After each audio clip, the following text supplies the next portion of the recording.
Yes, guys, you know what time it is. It's your boy Jack here at the Irish Hotspur. Apologies for the technical difficulties, everybody. I just kind of had all my margins and everything on this show kind of just go haywire. You can even see it in the background, but it's going to be okay. We still are match day, still opening weekend, everybody. I just want to get to the chat really quickly because I do apologize, everybody, for the slight delay. Again, entirely my fault. We do have Parmiguel Escobardo in the chat. We got Old Soul as well. Ian Ferguson, Kin, good to see you as well. Dark Sun G with a super chat here. And he's saying, laugh my ass off, Liverpool, due to Fulham. Let's win and go ahead. I must say, Dark Sun G, Mitrovic looked absolute class. He looked absolute class, brother. And he was just, making Van Dijk look quite silly. It seems like, Stefan Jovetic, Mitrovic, they've been making the H's look quite silly, my man. Big up, Dark Sun G, though. We have THFC Till I Die saying, lads, I am so excited for the season coming up. So join the lads on a ride of a lifetime as we see Spurs do the league and cup double. Conte is the new Bill Nick. Harry is the new Jimmy Greaves. Come on, you Harris Army. Big up, Dermot, and really do appreciate the donations, my man. You've been absolutely going off today. And as well, it seems like there's something in the air. We have maybe the cup double, kind of smell in the air. We have, expectations this season. We're actually being optimistic, with good reason, with good evidence, for once as Spurs fans. It's something different this year, and hopefully you guys join us along at the Harris Army and the Irish Hotspur Army for the ride, people. Really do appreciate it, Dermot, man. Dark Sun G saying our bench looks real spicy. We should win, no props. As you can see, everybody, you can see the lineups, of course, on the bottom of your screen. Of course, we also have the scoreboard at the top as well, and that bench is looking real spicy. Dark Sun G, I like the looks of it. I believe Hill Messi, happened to be on there too, which is always good to see. But everybody, while you're in here, do smash that like button. Again, my apologies, for kind of the late start. Won't happen again. But just had to do with some technical difficulties on my end, though. But I am going to be bringing in not the Irish Hotspur yet. I'm going to be bringing in our partner in crime here in just a second here, everybody, and see what he has to say about this kind of upcoming game as well as this lineup. Which I must say as well, everybody, I got the Southampton kind of lineup as well as the Spurs lineup almost dead on, people. I actually got it almost dead on. Just a moment.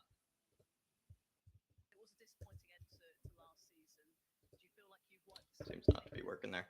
But when it comes to the Southampton lineup, I think I pretty much got it for the most part dead on, people. Let's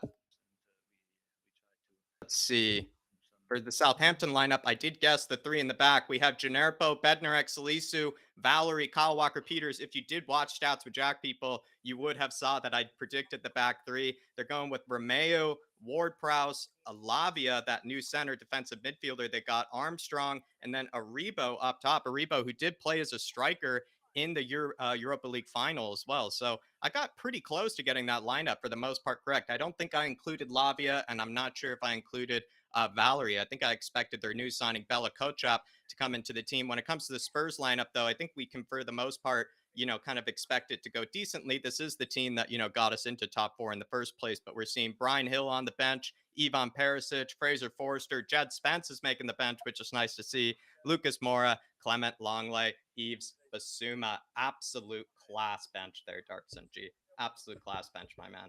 But we are going to take a bit more of a further look into the chat here. Just a second, everybody kind of switching between screens. Hopefully everybody's keeping well. We're about 15 minutes from kickoff, everybody. Hopefully everybody's doing well. Catman Jess saying, big up, everyone. So excited. Jason Fox saying, smash the like button. Let's get the ball running. Definitely, Jason. Really do appreciate it, my man. THFC Till I Die, wishing everybody well in the chat. Davinson, good to see you. Hopefully everything is all good. Mary W, always good vibes. Always good vibes. Don't you worry, Mary. Don't you worry. We also have Cola in the chat. Good to see you, Cola. We have Davinson saying Richarlison just suspended. Yeah, he's because of that flare incident, my man. Southampton not playing five at the back. I think they are, Mark, by the looks of it. At least that's what Google is telling me. And from what I can tell is that Salisu, he's a central defender. Valerie is like a right back / central defender.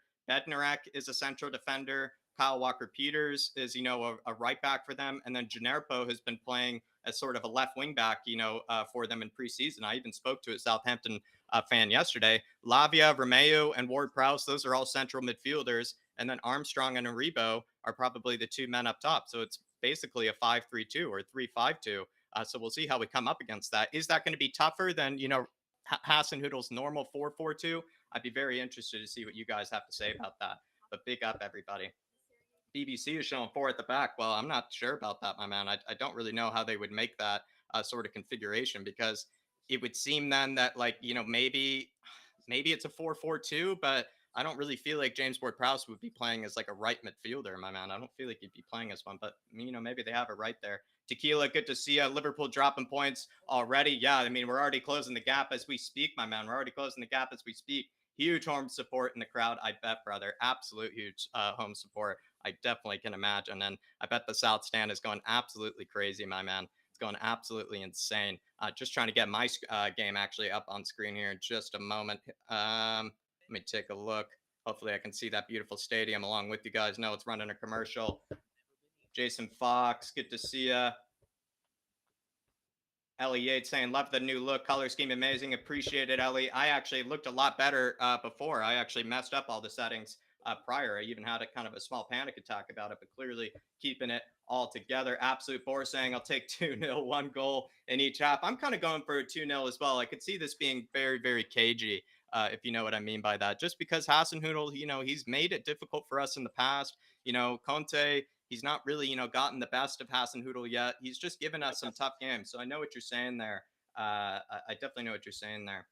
We also have Shamu in the house saying, no Perisic. Hope he still bags one off the bench. Scenes at 2 and 3 a.m. in New Zealand. Hopefully the itches get off to a good start. Shamu, hopefully the itches do get off to a good start, my man. Vag Maniac saying, big up, everyone. We're going to smash it today. We absolutely are, my man. Hopefully you're keeping well. John Stokes saying, afternoon, Jabe and Jack. Big up the Spurs. Big up. Good to see you, my man. Paul Beatty saying, I'll take a shitty 1-0 by a Southampton own goal. I'd easily take one. In fact, I'll take that own goal that should have been given, for the Liverpool game. Did they credit Darwin Nunez for that goal? Absolutely ridiculous, if you ask me, because he mishit that flick and then it went off Adebayo's knee or shin or whatever into the goal. And I think they gave it to Darwin Nunez, which is an absolute scam, if you ask me. But big up, man. Good to see you in the chat as well. Daniel Davies saying, come on, you Spurs, new season. We've had a reason to be excited for at least 2 decades. One game isn't important, but it'd be great to take the 3 points. Absolutely, Daniel. Love seeing that, my man. Big up, Peter. Hopefully you're keeping well. Thank you, my man. Kelly JTV, come on, you Spurs. Big up, Prem. Hopefully all is good.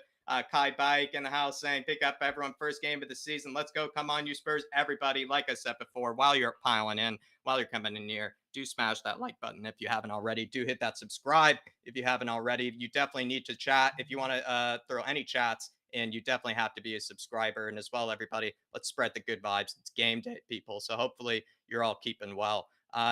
When it comes to the lineup, I must say again, guys, I don't like to be repeating myself, but I am quite proud of, my sort of predicted lineup, as well as, my stats with Jack. I thought I was going to be way off this week, people. Genuinely thought I was going to be way off, but it actually turned out that, I did a lot better than I anticipated.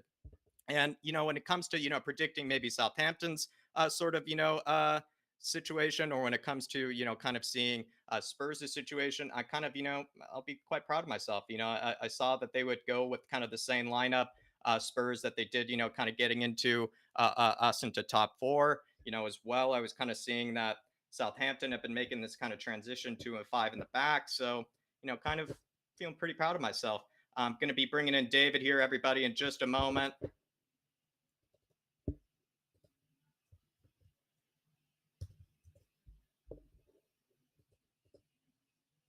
See if it comes up on screen, hopefully. There he is, Big Dave. Oi, how is everyone? I can't hear you, Dave. Might be on mute. No. Can everyone else in the chat hear me? No? Let me know. Can't hear you, Dave. Okay, I'll log out and log back in. Can people hear Dave? Can people hear me in the chat? Testing 1 2 1 2. Please let us know in the comments. 1 2. No, I can hear myself on YouTube.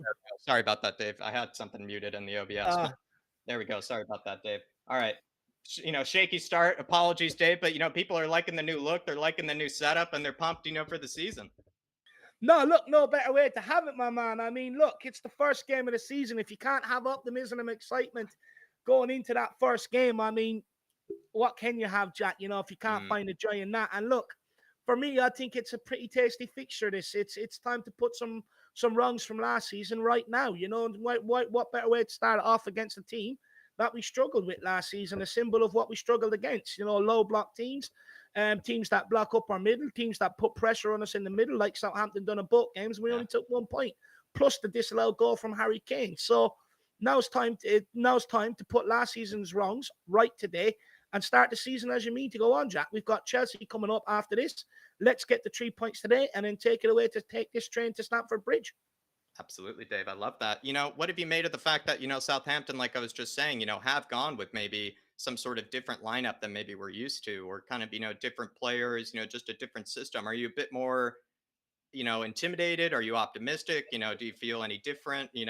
How do you feel? Do you still feel the same? I'll be honest, Jack.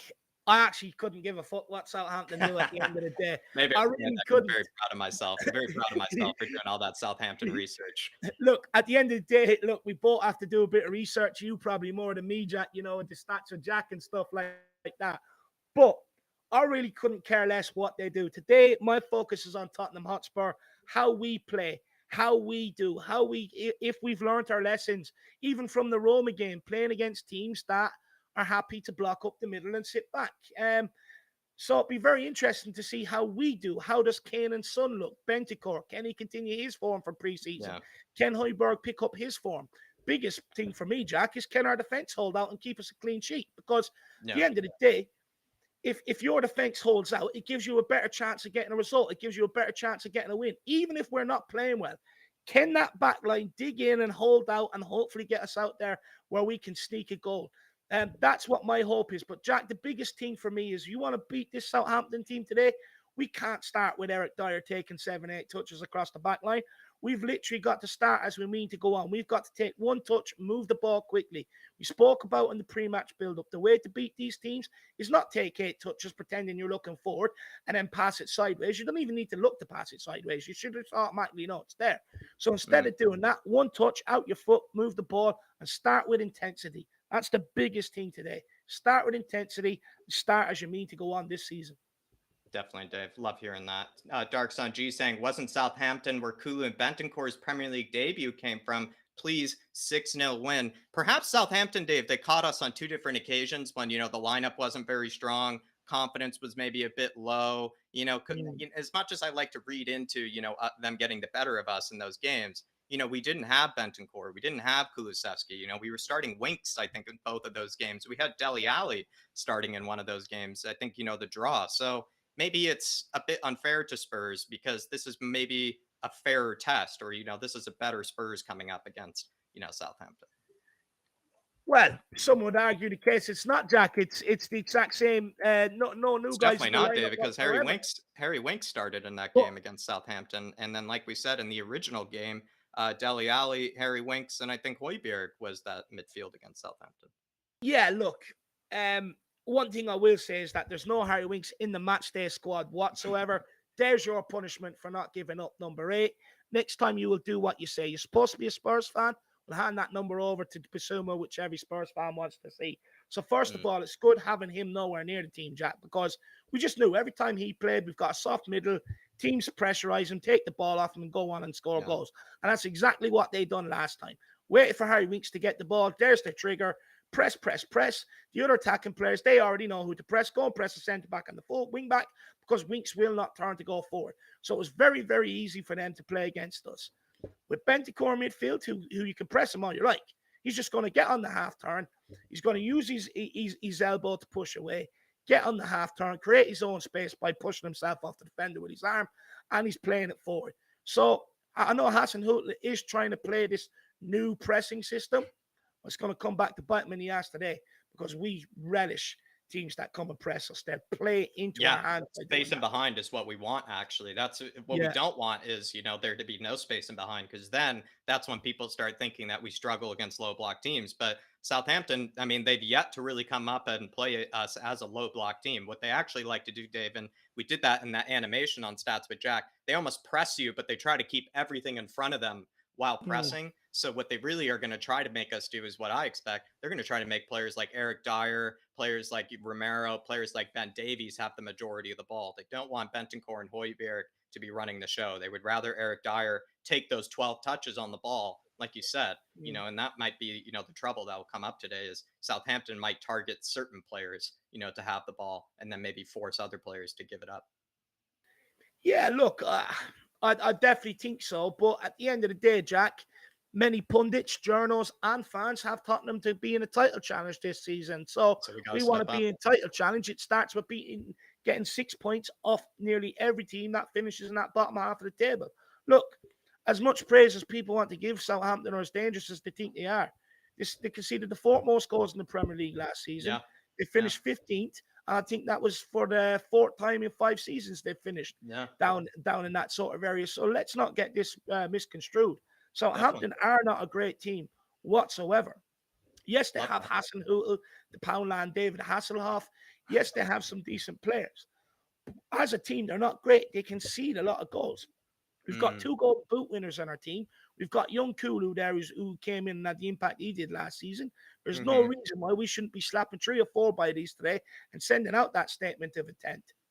Yeah, love that, Dave. Absolutely. Dark Sun G saying even with Skip out, it's not nice to see Winks in the subs bench. I didn't see him in there by the looks of it, Dark Sun G. I think I read it aloud earlier. I think it was Yves Bissouma. And I think one other player, Papa Matasar, I believe, made the bench, Dave, if I'm not mistaken. No, I don't think it was. I think it was Gil. Give me 1 second. I'll just get it up. I can't remember. I have it up. I got Matt Doherty, Sanchez, Hill, Perisic, Forster, Spence, Mora, Longley, Bissouma. So Bissouma is technically the only kind of out-and-out central midfielder that could come on. So he prefers Hill Messi, at least, to Harry Winks. Dark Sun G, we know that. The players are actually going through shaking the hands. They're actually getting ready to take the field, everybody. Come on. Do get ready. We're about to kick off everything, people. I do want to say to everybody, I got 2 things. First of all, if you can, get your fiver on Big H. His hair is looking lean, mean. It's on point. I said it on We Are Tottenham TV. He's not using hair gel. He's using this new stuff you can get, and it's powder you put on your head, and it forms like a mat. That's what he's using in his hair today, Jack. He used a good shampoo last night. Do you know what? He even went for conditioner. Get Harry Kane on a brace today. Make sure you get a fiver on Sonny scoring today. He scored more goals against Southampton than he has in any other Premier League team. And same as Harry Kane as well. So, guys, make sure you get your bets on them 2 boys to take Southampton to the cleaners today and turn them from saints to sinners. But, Jack, Gil Messi on the bench over Harry Winks. Are we surprised? We've been touting this for a long time since he got here. He's better than Harry Winks. Like, I'm better than Harry Winks. And I eat kebabs twice a week. You know what I mean? I'm better than him. Gil Messi, I think the reason why he's on the bench today is because Richarlison is out and we want to have that extra attacking option, that extra attacking number on the bench if needs must. I hope he gets some game time today, but it'd be interesting to see whether he has a place in this team and he's kept around or whether he's loaned out after the game was kept around just to have that attacking option. But it's good to see him on the bench and it's good to see that bench rotated. You're not seeing the likes of Harry Winks, before the likes of Ronald McDombele, the shit so, and no disrespect to the 2 kids, but the Craig twins. Club the size of Tottenham Hotspur, it should never be on the bench unless it's a cup game or pre-season. So the fact that you look at that bench now, it's probably a sign of our transfer window. It's been a good one so far.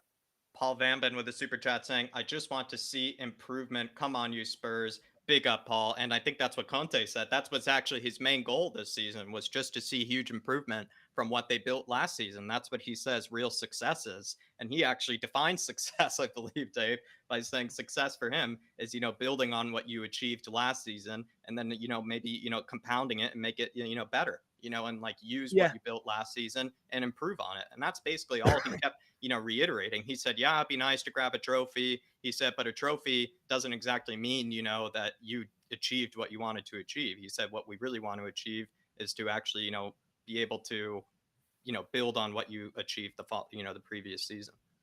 Look, I think the reason why Conte said about continuity. Now, don't get me wrong, Jack. I mean, he's spot on with pressure away from himself. You think? I think what he's trying to do is maybe he sees the expectations around the fan base, and I think he's trying to dampen them a little because in his head, I think he knows it'd be very tough to catch the likes of City and Liverpool. Yeah. Not impossible, But with his experience, I think he might think it's probably more difficult than what our fans think. But one thing, and I don't disagree with Conte too often, even last season when he refused to change the formation, I could understand why, and I didn't refuse with him. But for me, trophies is the measure of success, Jack. It does mean you've had success. Look, at Tottenham, maybe because we don't win too much, maybe you can get away with saying stuff like that. This guy is here to put that right. And this season, it's going to happen. Look, he's got to say stuff in the press. This guy plays 5D chess. If you remember what he said about Harry Winks, and so many people come back to me about it. Oh, Dave, get off Harry Winks' back. Did you not hear what Conte said? Where's Harry Winks now? Nowhere near the team. He says these things because he's smart and he knows sometimes he has to say things to be just in case. But at the end of the day, he plays 5D chess. Deep down, Antonio Conte is a winner and he wants to deliver trophies at Tottenham Hotspur. Love it, Dave. We are kicked off, everybody. I think the timer is working by the looks of things. You know, if you're able to pause and sync up with us, feel free to do so. No worries if you don't want to or if you can't, but we do have the timer up. We also have the lineups at the bottom of your screen. Everybody, do smash that like button. The Premier League season has officially kicked off. It is underway, and I cannot wait. Southampton looking to get us here quickly, though, Jack. Rebo coming down the wing. Very skillful player. Kyle Walker-Peters dodging past Dyer, getting taken down by Ben Davies. Dyer and Davies missing both of their opening tackles there, Dave. I'm not surprised, Jack. This is a guy we saw because he wasn't good enough to be at Tottenham, and he's dancing around two of our defenders already. That's shocking. Like, be switched on from minute one. Put confidence in yourself and the fan base, you know? Absolutely. Ian Ferguson saying the lad's looking good in the kits and smiling. It's a sunny day in North London. Southampton isn't ready. Love that. Yeah. Love that optimism. Big up, my man. They're not ready, but this is dangerous here. Ward-Prowse, a free kick, which we did not want to be giving them because we know our record from it. First of all, we let a player we sold who wasn't good enough to dance around two players, and he doesn't even have a step over in his body. And now it's a good delivery in, and they win the first header as well. Absolutely not good enough. It's gone over the bar, or it's gone wide. Thank God it's a Tottenham goal kick. But, Jack, that's not good enough to start with defensively. No, it's not. I don't know, Dave, but when you and I even were there for West Ham, that was the case last season. Remember how rocky they looked in like the first 5 minutes? I'd love to find a game when we aren't rocky in the first 5 minutes, because maybe that says something about the defenses, that they always start a bit rocky. Nice pass from Ben Davies here, though, into Harry Kane. Sessegnon finds Sonny. Or no, sorry, that's Højbjerg. Lovely run by Højbjerg. Oh, it's a good pass. Sonny. Good switch. Romero. Look at that, marauding forward in them yellow boots. Get out wide quicker, Emerson. Emerson. Put it in the box, kid. Oh, skins him. Beats his man. Skinks it. Oh, it's a corner kick. Come on, Dave, Spurs. Emerson skinned a man there. That's what we like to see, Jack up. I didn't know he had it in him, Dave. Hopefully, neither did I. He left him for dust as well. Hopefully, he can do it more than once today, Dave. That was. That's what we're talking about.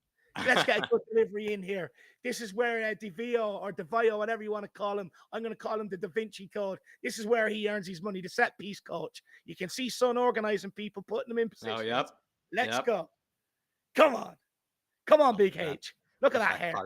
Look at that carpet pitch. Look at that carpet pitch as well, Dave. Looks like no one has even touched it. It's beautiful.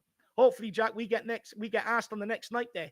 Everybody at night can tell him you want the Irish Hotspur there at the next night there. Ball in. Oh, not a great delivery. Goes to Kulu, I think here. Kulu wants Son on the overlap. Cuts in on the little left. dink. It's a good ball. To Bentancur at the top of the box. Finds Sess. Move it. That's it. Harry Kane. With the dink himself. It's a lovely ball in behind. Oh. Straight into Bazunu. Spotted a good run of Davies, though. It was clever. It's a good start. Plenty of balls into the box, which is what we like to see, which is not what we're used to seeing against these sort of teams.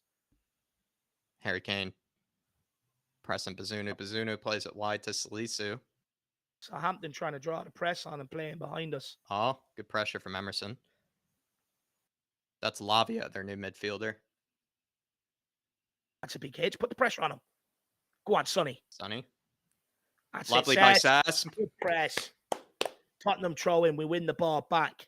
This is brilliant start by Tottenham. Bournemouth already 1-0 up over Villa. It's August. What's he doing wearing a waistcoat? Dave, he's Austrian, Dave. He's Austrian, Dave. He deserves to get bet just for that, lad. It's August. Dave. Now the Austrians, they have a certain sense of style that is I can pre-tated, I would understand if it say. was Antonio, but I mean, the guy's a godfather, like to see this idiot trying to pose as one. He is Hasselhoff, Dave. Like you said, B-Tech Hasselhoff. So I mean, he's going to fit the role that you gave him. That's what Hasselhoff would wear. Oh, that's Oh, lovely Emerson, footwork by Emerson lovely. and Kulu. Go on. Got it back. Oh, lovely. Oh, freaking Sir! yes, well done, Emerson. He's had a good start in the first 5 minutes. Oh, he's looking good, Dave. Oh, come on. It's a good start. Look at that. These Just touches from him. He's looking Brazilian already. Even that little 1-2 with Kulu to get out of that tight space, lad. You love to see it. Sonny. Go on, Sonny. Running directly at the ball with a low ball. Oh, good idea. Maybe low ball across the 6, actually. Oh, Bednarak, James saying Emerson learned some football. Emerson learned some football this preseason, Dave. That he has. He's been working on his samba skills. That's why he was out in Brazil. Romero on the ball for a lovely pass in the midfield. What a ball. Sonny just couldn't get it under control. Southampton looked like they're going to break. Get stuck. Who smashed him? Ben Davies. Well done. That's what we're talking about. Come on, smash him, Højbjerg. Look at that press. Can't get out. They literally can't Sonny! get out. Oh! What? Back pass, Bazunu. Oh, somebody. Straight to Find Harry. Player. Yes, Harry. Well done, Harry. Good ball into Kulu. Kulu. That's beautiful. Put it into Kulu. Emerson. No, put that wide to Emerson and let him whip it in.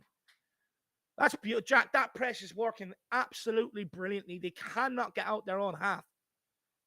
And you've seen that. You nearly put it into their own goal there with a back pass to Bazunu. Everybody in the chat saying, hopefully we hear many sirs tonight. Yeah, Højbjerg. Oh, you gotta get maybe have a hit, son. Have a hit. Oh, it's a poor pass. He's got to be better. You can't give it up there. You don't want to lose Doesn't it. even Oh, put it lovely by Moon. Oh, Højbjerg. Come on. Don Højbjerg. Oh, great pass into Sonny. Skillful. Oh, it's a shit pass. Nowhere near Emerson either. It's a good start by Tottenham, though. Oh, yes. Go on, Romero. Well done. He's done enough to delay him. Get bodies back. That was good defending. Good opening 7 minutes by Tottenham, everybody out there. Very good opening 7 minutes. Plenty to be encouraged by. James Ward-Prowse plays it to Lavia. It's ball over the top. Session is nowhere near his man. Good touch. Session nowhere near his man. Tottenham throw in. Ben Davies clearing it. Southampton put it out for a throw. Oh, Session's got to get tighter, Jack. That's the second time they've come down that side. Do you think that's the side Hasenhüttl has targeted?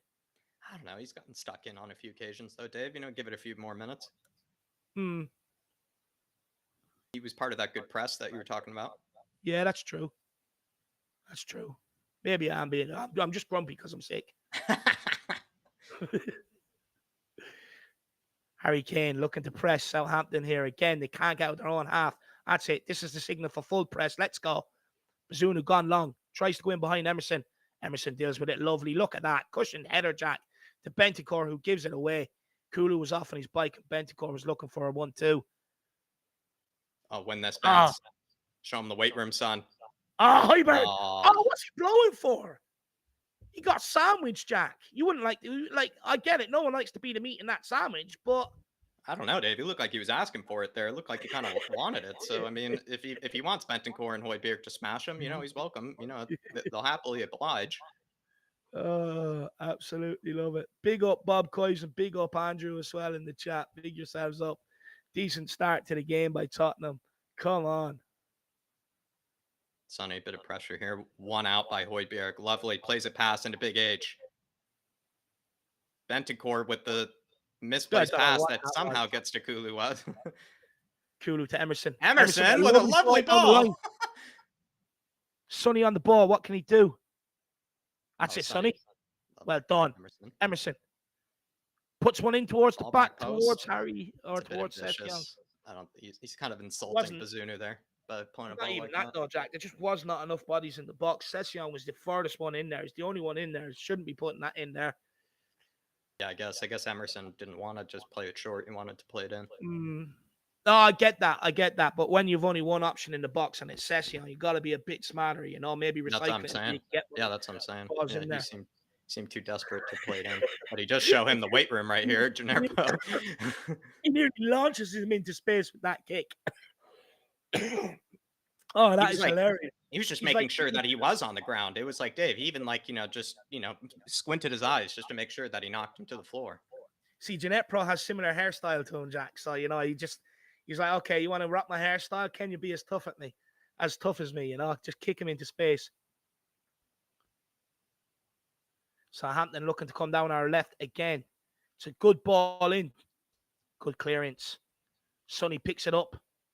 Tries to play Kulu, just couldn't get it out of his feet. Unlucky. Southampton look to build up another attack here. I think that's Jeanette Pro. Jesus Christ, he has the touch of a giraffe. Absolute idiot. They're trialing him at left wing back. It's a good ball out wide. Can he get the ball in the box? No. Ball in. Sonny here. Gets one out. Sorry, it's too lightweight. Southampton putting the ball back again. Another long high ball into the box. It's one. To Gineppo here. One-on-one with Emerson. Well done, Emerson. Does well. Oh! No! Are you serious? Jesus Christ. My God, that's shocking. And it's 1-0 fucking James down, Ward-Prowse. We said about him in the pre-match build-up, don't let him shoot. That is shocking. That is shocking, Jack. We were just too standoffish there. Happy to stand off them. Sonny can't be losing the ball like that either. Jeanette Pro. Emerson does everything he can. It's a good pullback. Oh, Højbjerg. It's gone over Højbjerg. See Højbjerg. behind him. Yeah. But the top of the box is just wide open. The top of the box is just asking for somebody to sit there and just have a hit. So there's no one defending the top of the box. It's just Højbjerg there. He misses the header. It's poor on Højbjerg, but he's the only one at the top of the box. Oh, it's just shocking defending all around. To let them recycle the ball around the edge of our box from left to right. They put in a ball from the left and then another one from the right. It's too easy. We better wake up now. Ben Davies marauding forward. It's gone into Harry. Puts a little clip ball over the top for Sonny, who plays another bad pass to Session. He's got to get into the game, Sonny. He's been started off poor. Misplaced passes, strength shoved off the ball there to give Southampton the chance to get the ball and score. Throw in for Spurs. After such a positive start. Oh, Kulu.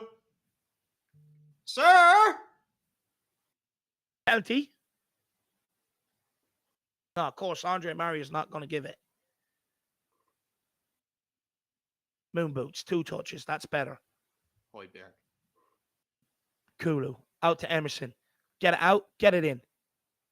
Oh, lovely. Sir! Oh, penalty! He's took him out after he's put the ball by him. I know he's looking for it, but that's a penalty. VAR's got to be looking at that. I'm sorry, but you can't take the ball. You can't take his ankles from underneath him. He's completely done him. That's a penalty. I don't think VAR give it because I think their threshold of contact is supposedly gone up this season. But Jesus Christ. What's the referee shaking? Mariner. Idiot.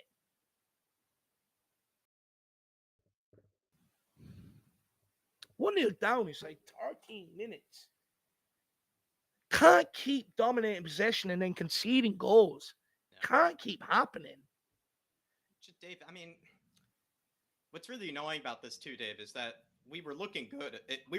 I think we're still playing quite well right now, but it's just that's when the defense lets you down, is that you're playing well, you're getting into the game, and then the defense, just lets you down with the one good moment that Southampton had, the one attack, Dave, their only attack, they basically scored. It's like the thing is, we can pretend it's still preseason if fans want to do that. I don't mind. Well, actually, I do. I'm not going to play their game today.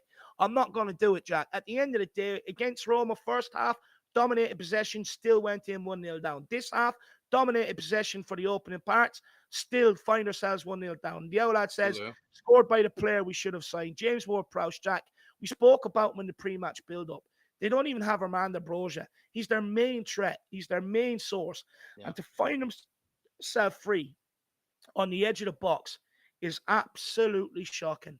Again, people tell me there's leaders in this back line. Well, a leader would be fucking pointing at someone to get out and close them down. We only seem to do that after the ball is played. We're too reactionary. A leader sees things 2-3 steps ahead and gets it organized. There's no organization back there whatsoever. It cannot continue to keep happening. It's going to be a massive dent in our season if we don't win this, you know? And again, it's the same problems. 63% possession in the first half against Roma. Find ourselves 1-0 down. Now, the warning sign was there with James Ward-Prowse when they went down our left and we gave away a free kick inside the first minute, 30 seconds. And then we still, don't heed the warning signs. We let them rotate it from left to right until they score. It's not good enough. It's got to improve, man. Højbjerg finds Ben Davies. Get out wide. First time into the box. First ball. Good ball. Oh, good ball. That's better from Cesc. That's a good ball. David, I've been liking at least the delivery from Sessegnon and Emerson so far has been okay. It's been decent. In fact, I would even say they haven't been as poor as maybe we thought they haven't been the problem, I would say right now, the wing backs. No, look, at the end of the day, Jack, it's how you're going to get at these teams. Get the ball out wide, and so far, Emerson and Sessegnon, they've done okay. They've done what they're asked to do. They're carrying a threat out there. It's a good corner. No one can get up near it. Moon boots on the edge of the box. Out to Højbjerg, who goes all the way back to Hugo. I mean, that's strange. Maybe they just want to reset up. They don't want to get counterattacked. I get that. But fuck me. Here we go. Ben Davies out wide. Passing it from between the center circle and the edge of their box, all the way backwards. Moon boots. Ball. It's an absolute shocking pass. Thought it was for a striker, not a wingback. Adrian Chia saying, "Big up, lads! Late to the game. What a downer! It is a downer. It's a piss take. It's just what's maybe tough about Adrian is that we have been looking good, going forward, and that's just what happens. They just get their one chance, their one sort of good run, at our own end, their one good run at our opposition or at our own goal, and they score. And yet, oh Lord." But this is what, I don't know, that's maybe the most disheartening part, Adrian, is that Southampton have barely really done anything in our own half. And the first time they do something with it, they basically score. It's so frustrating. It's not like they've been all over us, Dave, in any way. That's no, the most frustrating. They haven't. Yeah. We've had the ball up in there and around their box more than what we've had, more than what they've had it down in our box. But we still leak goals. And look, Dyer and Davies or that aren't exactly at fault for that goal. But hello. Oh, good harassing. But where's the organization? They're standing there. They can see the edge of the box. They can see Ward-Prowse there.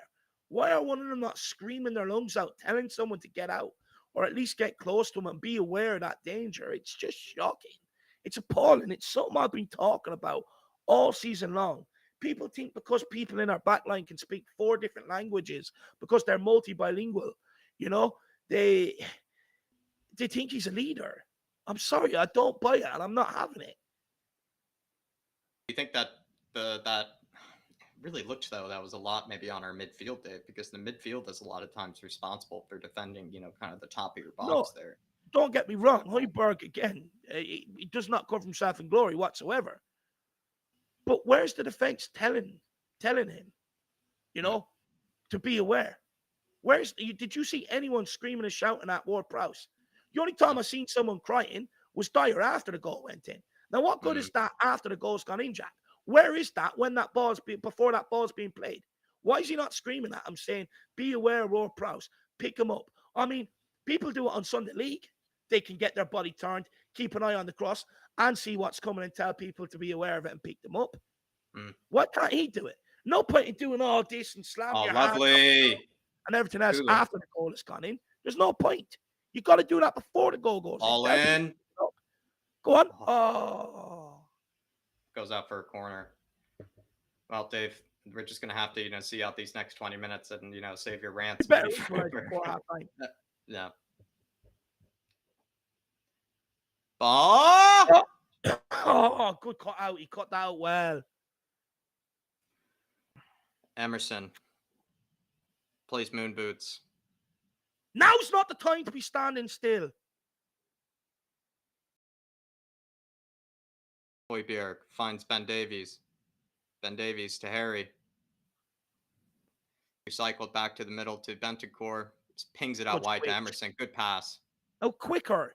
You don't need 20 touches. I don't know who he's playing to there, but it goes out for a... Why are they always angling them out to Session? Maybe they think he's going to win the headers or something. I'm not sure. He fucking hasn't won one. 20 minutes into the game. I don't know, Dave. Romero, though, finds Emerson. Emerson, nice. Plays it out wide to Kulu. Kulu with the ball in. Yeah! He wins that header, Dave! He wins that header! In! Come on! Get in! Come on, back in business, baby. Oh, he heard you there, Dave. He heard you there, Dave. Tell me, Dave. He showed him the weight room there. Back post. Kulusevski showed him the weight room. Got up, rose like a phoenix there, Dave, with that new haircut, with the frosted tips. Look at this, Dave. Oh, look at that gorgeous ball. And he just rises above Peters and just shoves it in with his big noggin, Dave. You love to see it. Oh, Jack, he must be listening. I literally just saying, what's the point in keep trying them balls? He hasn't won one header. He listens, Jack. He listens to the Irish Hotspurs' frustrations. Like you said, like a phoenix, like an eagle in flight. Just gets that back post, shows him the rate room. Great finish. Come on, 1-1. Let's go. Get him on now. I mean, not even Conte has well, actually, I didn't even wear a three-piece suit. I forgot to change the score. I forgot to change the score when Southampton scored, Dave, because it showed how little, I cared, Dave, because I knew that we were getting the equalizer, Dave. Like I told you, Dave, you need to keep the confidence. Like people are saying in the chat, Dave. People are saying keep the confidence. The defense is shaky. You're absolutely right, and I think you've been proven right yet again. But Sess, Dave, he's saved our graces. We're back level. I think we've still been the better team of this whole half. So hopefully the defense doesn't let us down again, because I think, Dave, we deserve another goal. No, I think we definitely do, Jack. Look, yeah, look, I've been proven right. Look, I would say there's still time for anything to happen in this game, especially the rate we can see goals. So, look, for me, I mean, yeah, I'm confident. I'm optimistic. But that back line does concern me, and we've already conceded one which we shouldn't. So, look, the fact that we got ourselves back into the game is a huge plus. Shows absolute lion-like mentality, which I absolutely love. And what I will say, Jack, another fantastic cross for Kulusevski. Yeah, I was going to say another assist, Dave, continuing, where he left off last season. Yeah, and do you know what I love most about Jack? Everyone knows he's cutting inside on his left foot. Can anybody stop him? No. And that shows the sign of a class player. And delivering, we've seen that time and time again last season. Them balls into the box by Kulu. What? Sir! Absolutely brilliant. How is this a yellow? Brilliant. Let's go. How is this a yellow? Ref, relax. Sir, relax. He's patronizing him by him before he gives him the card. It's a genuine attempt. It's a genuine attempt. It's not even malicious, ref. It's not even clumsy. But why is he allowed to pat on the shoulder and patronize? Sir, relax. Ref, relax. Ref. Honestly, we may as well be playing tag soccer. If you want to take the ball off and pull the tag out of his trousers, it's ridiculous. Jeez. Just when I thought he was trying to let the boys play. Adrian Chia saying, come on, you Spurs, perfect time to join the game. Adrian being the good luck charm coming into it, Dave. He said when he hopped in, we were 1-0 down. Now that he's hopped in, we're equalized. Adrian, the good luck charm. Good to see you in the chat. Adrian, whatever you've done for your pre-match prep today, whatever you have for your meal, make sure you have it every single day. You're the good luck charm, my man. Big yourself up, Adrian. Come on, you Spurs. We're back in the game. We're back in business. That's all we want at the end of the day. Now let's push on and put these to bed. Love it, Dave. Love it. Dark Sun G saying Kulu continuing his great assist. Sass first Premier League goal? ? Two good things there. Kulu is continuing where he left off last season, Dark Sun G, and it's nice to see. Probably a fantastic fantasy pickup now when you really think about it, because if he's going to continue in the same vein of form that he did last season, he's probably going to end up with 9 goals, 13 assists, or something like that. The man could end up having a ridiculous season if he continues in the same vein of form they did last season. But ball into Kulusevski here. Højbjerg. If he could have just got that round the Overran it. defender, it's difficult because the ball was behind me. Tried to use his heel to flick it over. If he could get that round, Harry Kane was sitting there waiting. Yeah, he's got to channel his inner Højbjerg Gino there, but Generpo with at least 6 step overs there against Why are we Emerson. letting him get towards the edge of our box before anybody engages with him? Did we not take the warning All signs? in, one by Emerson, back post. Let's go. To Let's break. or Bentancur. Kane.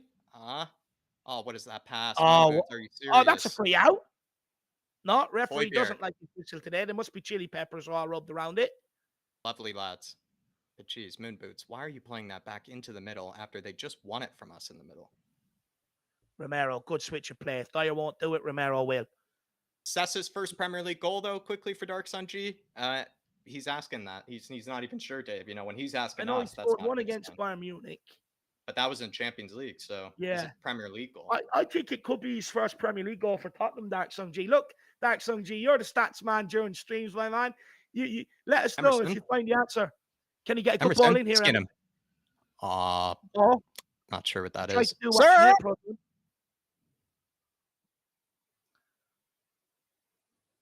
I should have tried to take him in the box, Dave. Go for another penalty. That's what he should have done, lad. Look, that Ginepro's there to be ran at, lad. Yeah, he is there to be ran at. He is shaky as fuck defensively. Get the ball, get him into the box, backtracking, and run at him. Kyle Walker-Peters, though, with a lot of space outside our box. He's now in our box. Plays it to James Ward-Prowse, back post to nobody. But Emerson there. Emerson with lots of time here. Lots of time down our right flank.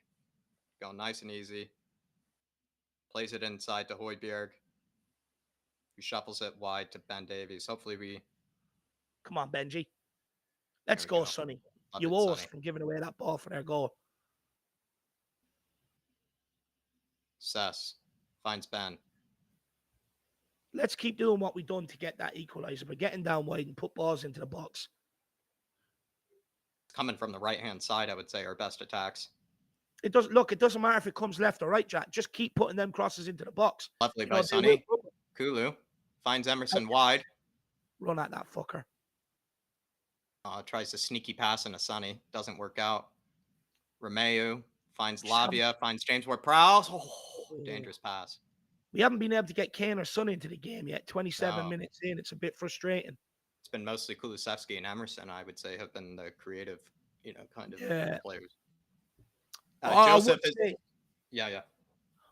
I would say, look, I think Emerson has had a decent game. But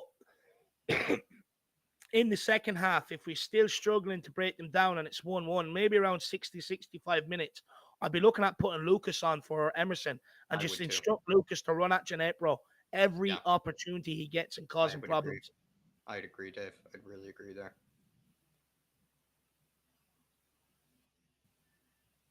That's it. Get in on Romeo. He's absolutely useless. Ref. He just threw his body to the floor there, ref. A big guy like him, and he's crying down on the ground like that. He's such a big guy, Romeo. And the referee's blowing a free kick on that. I mean, honestly, Jesus Christ. I've had the referee does have a bit of a tan, Dave. Maybe he was in Southampton, recently. He probably was, Jack. Probably down enjoying himself on the South Coast, Ridiculous. Andre bratwurst with, Ralph and, just to kick him back in the sun. Yeah, him and Ralph roasting bratwurst over a fire. Idiot. You can imagine. Sketchy. He hadn't a clue he was there, Again, I thought the man of 5 languages there. Oh, what control by Sonny? Yeah. Oh, what a control by Sonny. Lloris has just pumped the ball along. And one touch, Sonny just takes it down. That's beautiful. That's it, Emerson. Don't foul him. You have him where you want him to go. Can't be letting Ward-Prowse pick up and dictate ball like that. Kyle Walker-Peters. Rivalry plays it to James Ward-Prowse.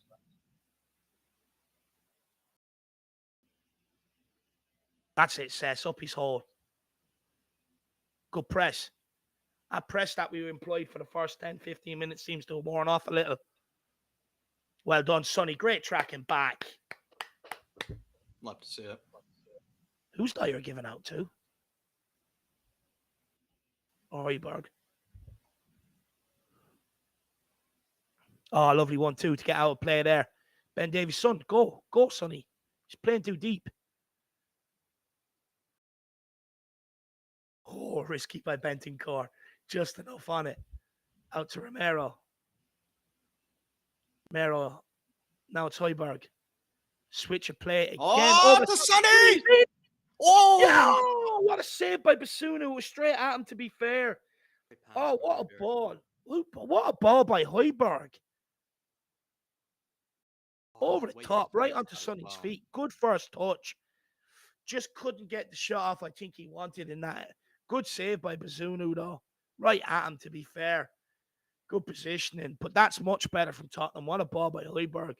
Let's see if we can capitalize now with this corner kick. How do you think Bazunu is defending corners, Dave? Can he be, bullied a bit, or is he good at coming off his line? No, he can be bullied a little bit. Usually at Ireland, he has a lot of the back line to defend it for him, Yeah, he's got very good at it. Oh,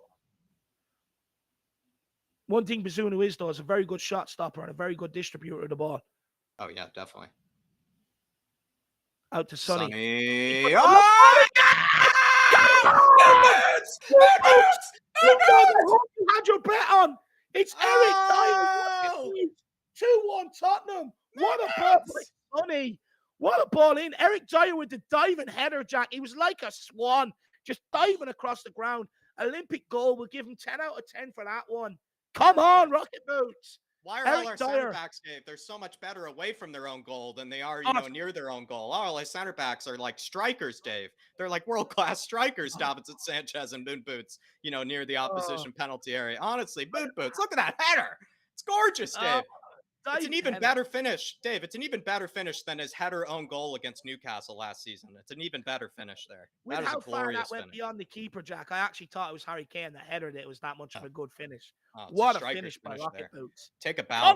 Take a bow, Rocket Boots. Take a bow. What a noggin he has there, Dave. Even the veins, they're just pulsing through his head because of that glorious header. Joseph, Dave. Sorry, go on. Joseph with a super chat from a while ago saying the back line is concerning, but we have goals in our team. Just need to improve the final ball, just like Kulu did for the goal. I think, Joseph, that's pretty much been David's mantra for, the last few weeks is that, believe me, we have no problem in scoring goals. It's just keeping goals out of our own net. This seems to be the problem most games. Absolutely, Joseph. And, more maybe creativity down that right side via Kulusevski and Emerson. And I think, maybe one more goal, maybe by the halftime, Joseph will be in a good spot, brother. We'll be in a good spot. And just quickly, Joseph, look, I put out a thing on the community section the other day saying, we need to bring in a centre back before a camp. And well done, Emerson. A lot of people are saying to me, oh, but we need to outscore teams. Yeah, obviously that's how you win games, but you can't keep relying on your team to score 2-3 goals every single game just to pick up a win.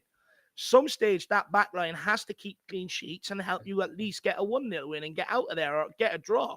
Look, the fact that we've played very well today and we still conceded concerns me, but because we're winning, I'm gonna not complain. Love that.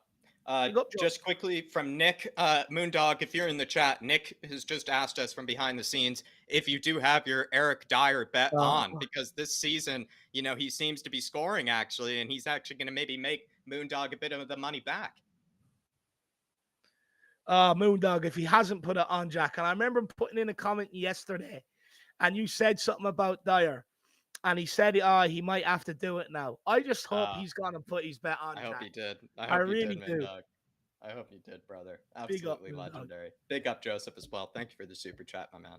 William Kelly really saying it is Sessa's first Premiership goal. William Kelly says with a super chat. Really appreciate that, William. It is his first Premiership goal for Spurs. But ball well done by Romero here. Oh, Romero! Look at that, Jack. Not only does he just takes control of it and runs it out. But bad pass there by Kulusevski. I would just play it out of play there instead of playing backwards. That's it. Who's that using? Højbjerg on the ground. We're getting each other's way here. Højbjerg just lies there and uses himself as a plank. No reason to get out of the way there. No urgency. He's like that draft excluder they put behind the wall, Jack. But yeah, first Premiership goal for Sessegnon, this season, Dave. Could he get, would you say, more than 3 or 4? I mean, if he keeps getting into positions like that, yes, he can. Look, Jack, my biggest gripe was the guy. I know everyone ridiculed Reguilon and stuff like that, but he never got into the positions to score goals like Reguilon did. Yes, Reguilon missed them. Fair enough. But he was not getting himself into the positions. The fact that we're 34 minutes in and I've seen him get into that position 3 or 4 times and constantly making them runs, that's what I wanted for him. That's what we want to see from him. Look, in a Conte system, we know that wingbacks have to get forward. They have to arrive late in the box from crosses. You know, that's where you're going to pick up 9 to 10 goals. Look what Perisic done with Inter Milan. That's the level Session has to get to, and it's a good bloody start by the kid. Definitely. Dark Sun G saying Conte makes Sess and Dyer score within 1 year. Oh my god.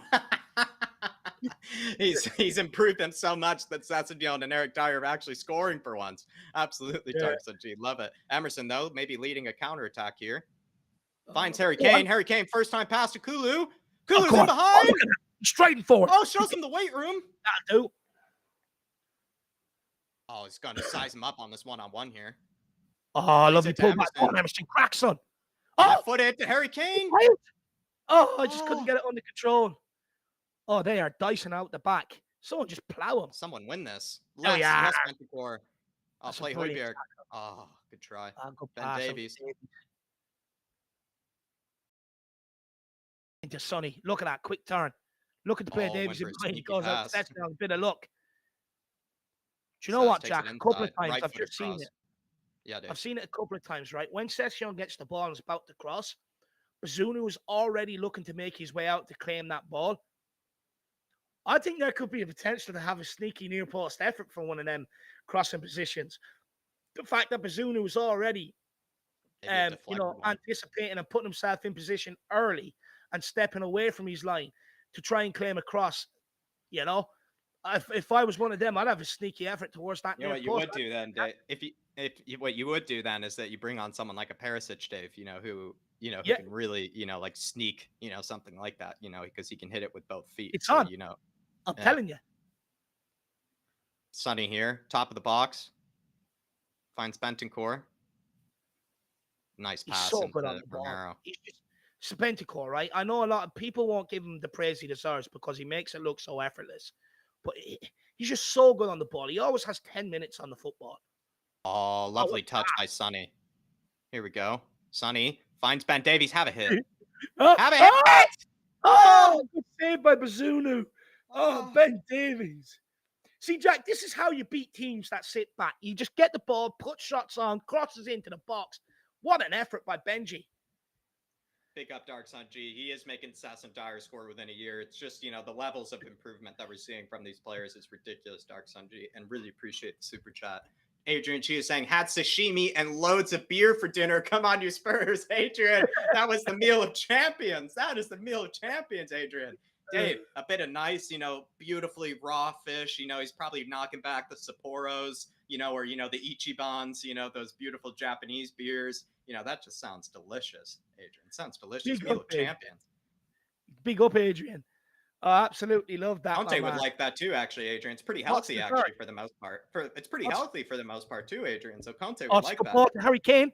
Harry Kane. He just slips. He went for a cheeky little effort on goal, like I was saying, though.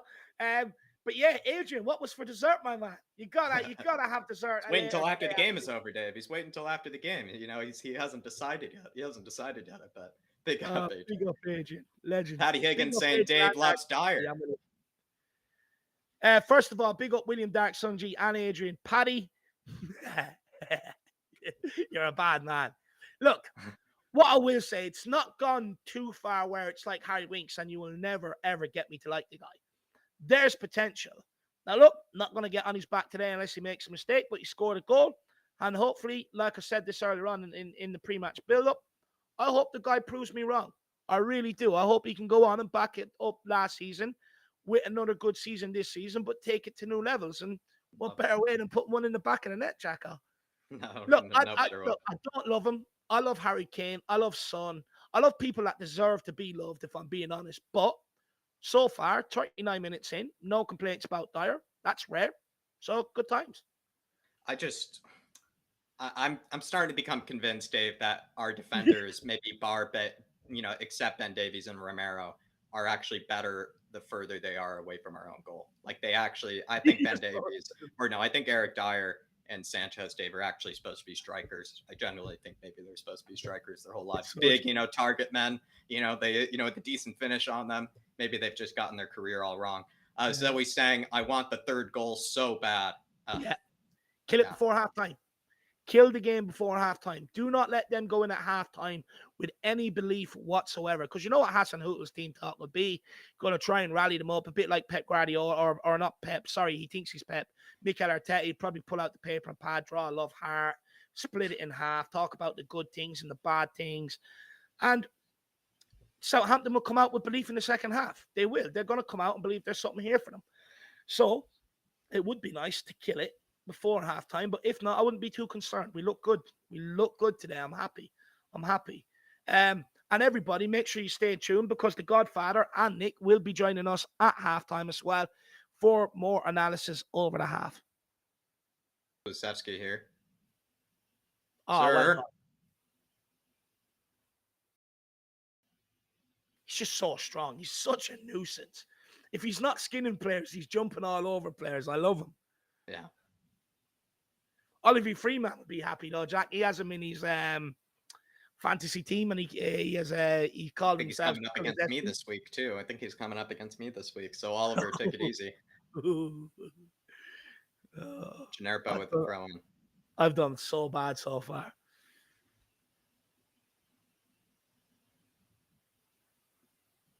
Good defending. Just see it out until halftime, I beg you. Well done, Romero. Kicks it out off Southampton player, wins a throw. I love that guy. I love Romero. I absolutely love him. He doesn't even have to do anything anymore, Jack. I just look at him. I love him. Emerson. Love him. I love when a player balloons off a player 2 yards in front of him. It's good shit housery, that. Or what I used to do, Jack. Someone comes up and stands right in front of you to delay a throw and just bounce the ball off their head. Ben Davies with a big switch of play. Just couldn't get the direction on the header from Harry Kane into Sonny's path, but it's good football. Oh! Harry Kane looks a little off it today. Yeah, I was going to say, he's still been a bit quiet.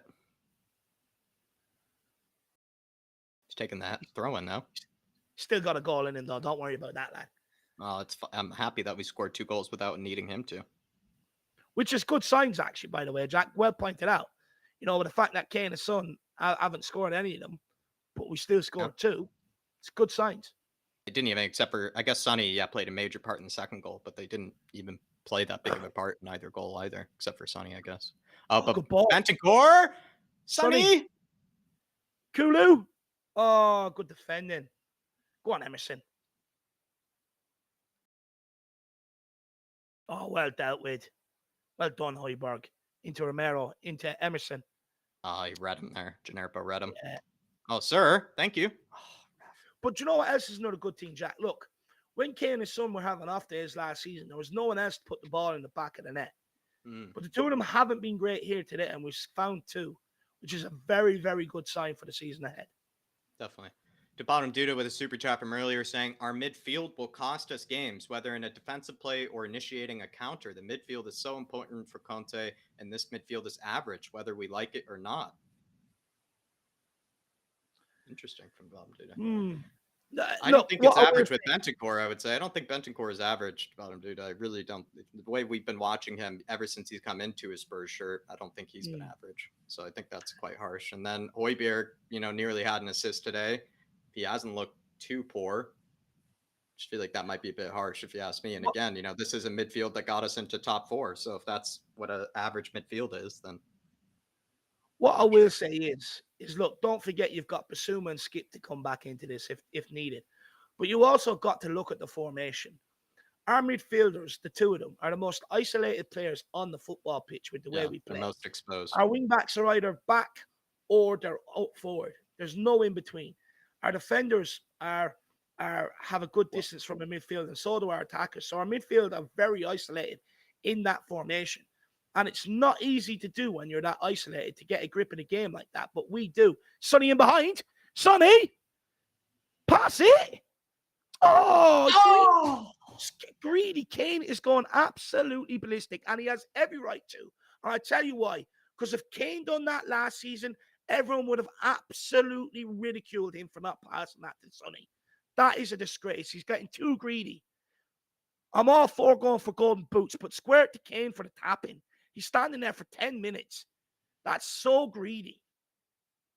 I am furious if I'm Harry Kane. I'm furious. Yeah, If he that is was just Harry sitting there. Kane, Jack, people would be going absolutely ballistic.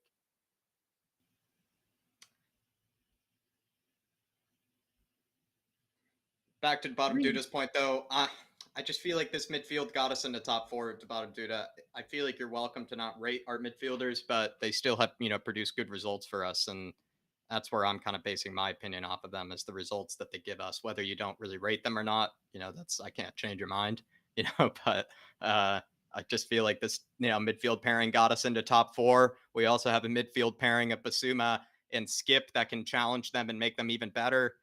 I'm not too worried about the midfield, but maybe he's referring to, to be fair to Bottom Duda, maybe he's referring to the fact that, that midfield was non-existent in that goal that we did concede.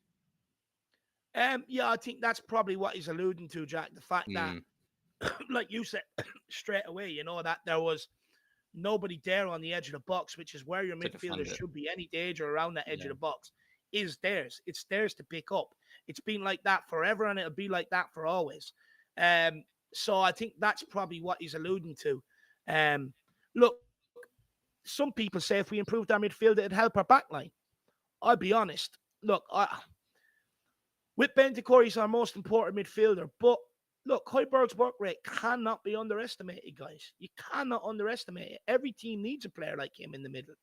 At the end of the day, the ideal midfield is to have one working class guy or someone that embodies something like working class, like a Højbjerg, and then someone that's like a Prince in the midfield on the ball, like a Bentancur. Kulusevski on the ball here. Play Emerson. He does have a shot. Oh, good save by Bazunu.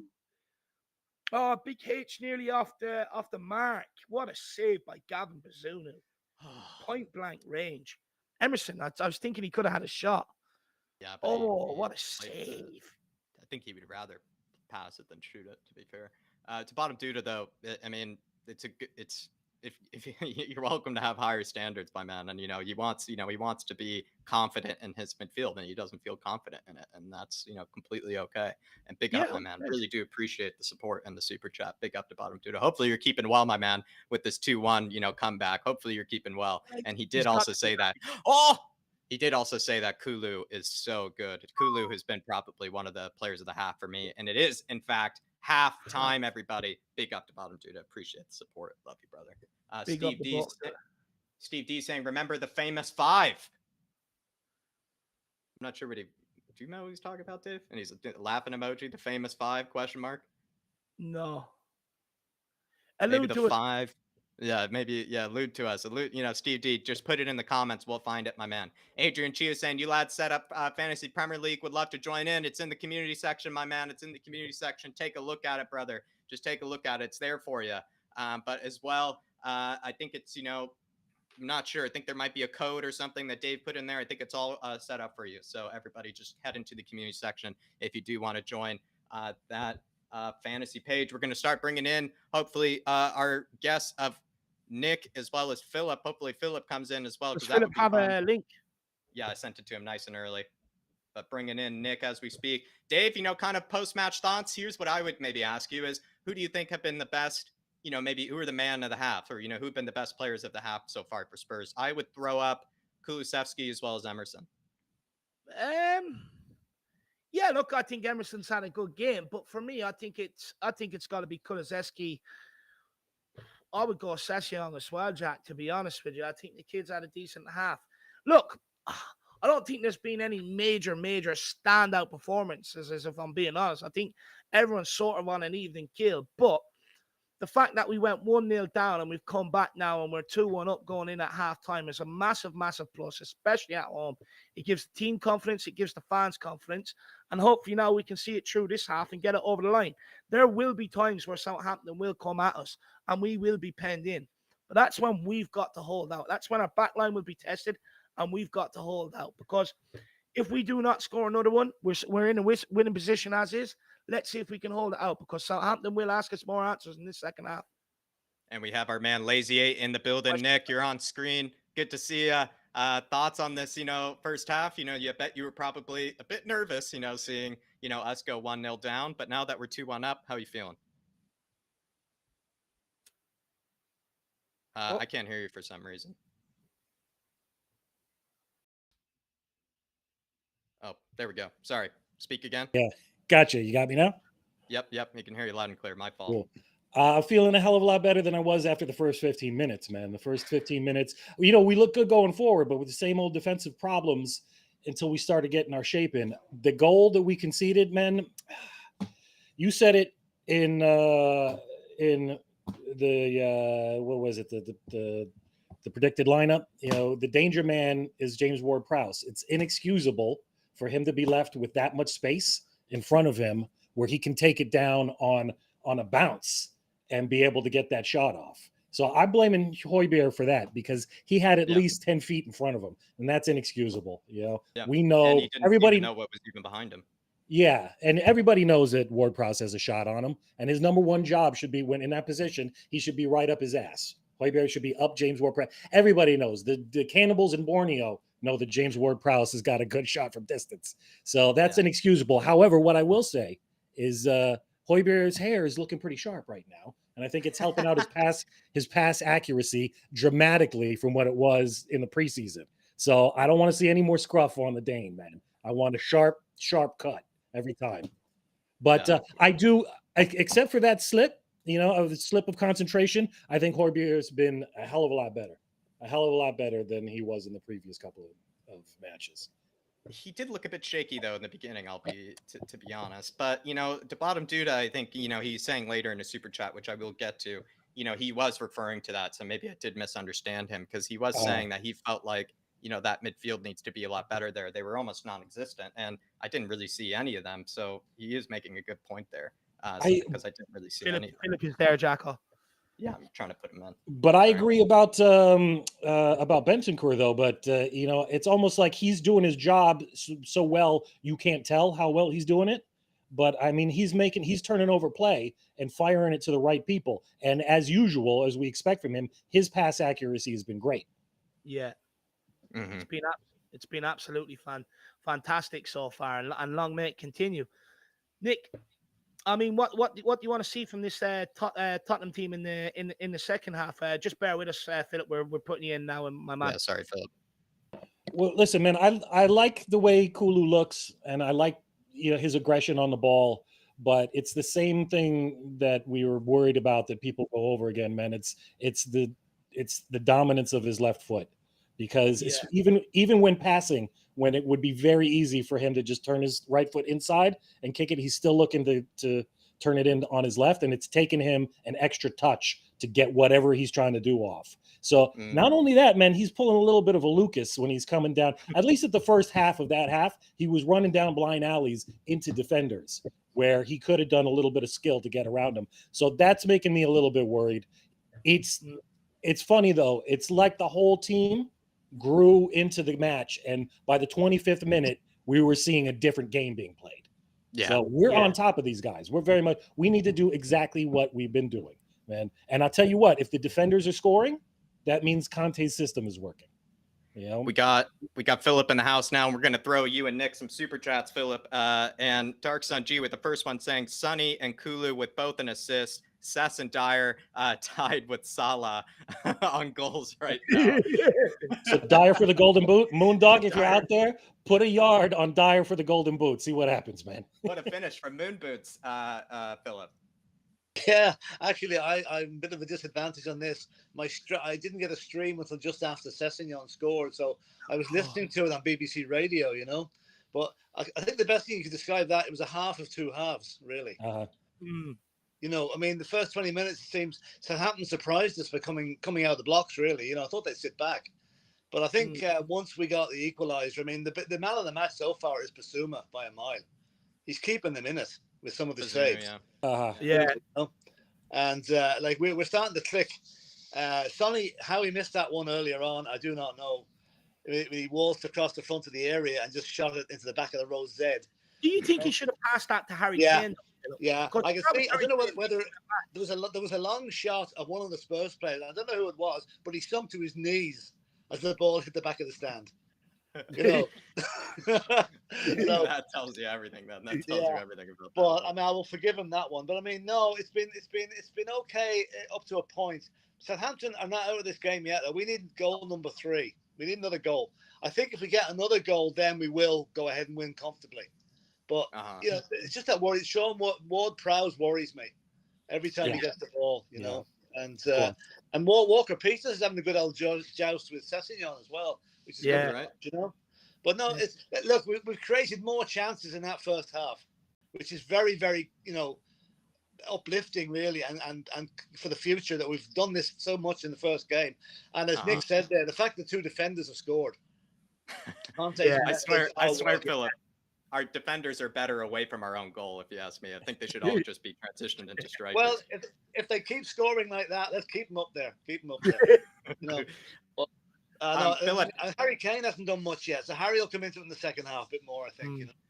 Philip, Debatum Duda, you know, was saying that the midfield, you know, is very much at fault for that goal that we conceded, you know, to James Ward-Prowse. He's saying, yeah, I was referring to the goal we conceded. Big up, Jack. Good to see you, David. The last few days have been tough on you, Dave. Good to see you. Come on, you Spurs. Big up Debatum Duda. But do you agree with him? I think a lot of us have been kind of looking at Højbjerg like, come on.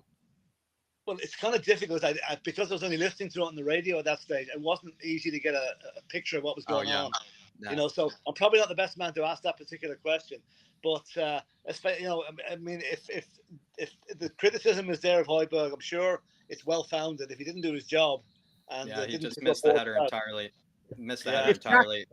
If Jack is criticizing Højbjerg, then he's done something wrong. Okay, that was my initial instinct too when I even saw the goal to Debatum Duda. To be fair, I think if you roll back the tape to Debatum Duda, if you look at, you know, my initial reaction, I think I did say, "What is Højbjerg doing there?" So you're probably right. Just before you move on to the next one, before Steve D, Amir Sardar, member for 8 months. I'm clicking on that one. I'm clicking on that one. I have it up on screen. Saying, come on, you Spurs, should have been 3-1 at halftime. Great show as always. Big up, Dave and Jack. All the best to the whole Spurs family and Black Cap Army. Come on, Amir. Dave, hopefully he's, you know, having a nice afternoon today over in Israel. You know, maybe sun is out. You know, maybe just sitting on a nice balcony, you know, with a cold beer, a cold glass of water, watching us get that comeback. Big up, Amir. Celebrating 8 months as well as a fan show member. Amir. Big up, Amir. Absolute brilliant. And he's good for the community. He is, Amir. I like Amir. So big yourself up. And look, Spurs fans, be happy. First game of the season, we're winning at halftime. Come on. And then the famous 5 is being explained for the older heads here, Nick and Philip. The famous 5, Ozzy managed us, 5 attacking players, including Klinsmann. Philosophy was only to score more than the opponent. Right. Forget defending, just attack. Yeah. They were the sort of games you watched from behind the couch all the time because you didn't know what was going to happen. Right. Is that what we're going to have to get used to this season, Nick? Do you think? You know, that's just not Conte's style. He wants to have that as a weapon, but that's not his style. You know, it's just you know, the defense has to be much more solid on our end in general. You know, so probably makes him nervous to play that way. Yeah, that's where we need the work, man. But speaking of defense, man, what do you guys think of Emerson so far? I think he's glorious. As much as I have my Emerson goggles on most game, I think he's looking glorious. Very good. What I like to see is that he and Kulu have obviously been training together and working on their combination, man, because just their awareness of where each other are and what they're supposed to be doing is clearly coming on. You know, it's getting the same vibe as doing already. What is he doing this half that like we didn't see, you know, in the past, Philip, for you? He's probably playing a little bit further forward for one thing. Well, again, you know, I'm kind of hamstrung here because the stream I'm watching, I might as well be in the next field. It's very far away, you know. But yeah, I mean, but I can hear on the radio commentary they're very actually complimentary about Emerson. They're saying like he looks a different player than last season. Yeah. So you know, but he's probably saying the competition is there now. He's Jed Spence to worry about, and he's playing for his supper now, really. You know. Yeah. What's he What doing his differently, Nick? Yeah, what's he his doing decision making is, I think, is what it comes down to, because he's getting past his man. But last season it was like he almost stopped and threw his hands up because he didn't know what to do, and then he'd have 2 extra defenders on him. Yeah. So the fact that he's getting past his first man and then able to make something happen with it, get the ball either into get a cross off or get it into one of the wingers somewhere on either side of the pitch. That's what I like to see. And he's taking the ball down, a cross-field ball down. His first touch seems a lot better. That's all got to be confidence, man. Yeah, I was just about to say that. Just quickly, I do think he looks a lot more confident, but I'm not surprised. He backed himself to stay here around this club over the summer when many, even in the media, reported he would be going. And to come out here and put in a half like that when he knows the pressure is on, don't get me wrong, I still think I have slight concerns over the likes of his crossing ability. I don't think his crosses have been too good today. Right. But he's getting into all the right positions. I agree with what Nick and Philip are saying. He's linking up with Kulu. It's something they've definitely worked on. And look, hopefully, all Emerson needs is a goal, and he'll put all of that to doubt, and he'll kick on from there. Just to touch on Steve D super chat, Klingsman, Sky do a series, and it's called Cult Heroes. They've done a 20-minute one on Jurgen Klingsman. Check it out, my man. They have the famous dive celebration in there as well. Yeah. Big up, Steve D. Jerome with the super chat. Good to see you, Jerome. Hopefully all is well, my man. Season is kicked off, and hopefully you join us whenever you can, Jerome. Good to see you. He says, I know we are winning, but again, same stupid defensive errors and a lot of misplaced passes. Second half, we need to do better because they did us over at home last season. Nick, this Jerome and Dave have been going blue in the face, saying this.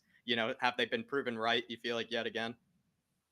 Hold on, give me the question again. Jerome is saying about Jerome is like Dave. Yeah, the defensive errors and the misplaced passes from the defense as well. Well, so I think we saw much more of that in the first half of the half than we did in the second. Obviously the defense got tighter. People started to know what they were doing. So I'm hoping that kicks on into the rest of this match. And nerves, man. It's first game at home. It's nerves. So let's not judge. Let's not make our judgment so far, just on this 45 minutes or on that first 25 minutes. Let's look at the whole game and see how these boys do. Be very careful there, Nick, with that answer. Be very careful because Jerome and Dave will be coming asking you for an apology, pretty soon. But he is saying second half, we need to do better. And they did us over at home last season. Dave, I'm pretty sure you agree with Jerome.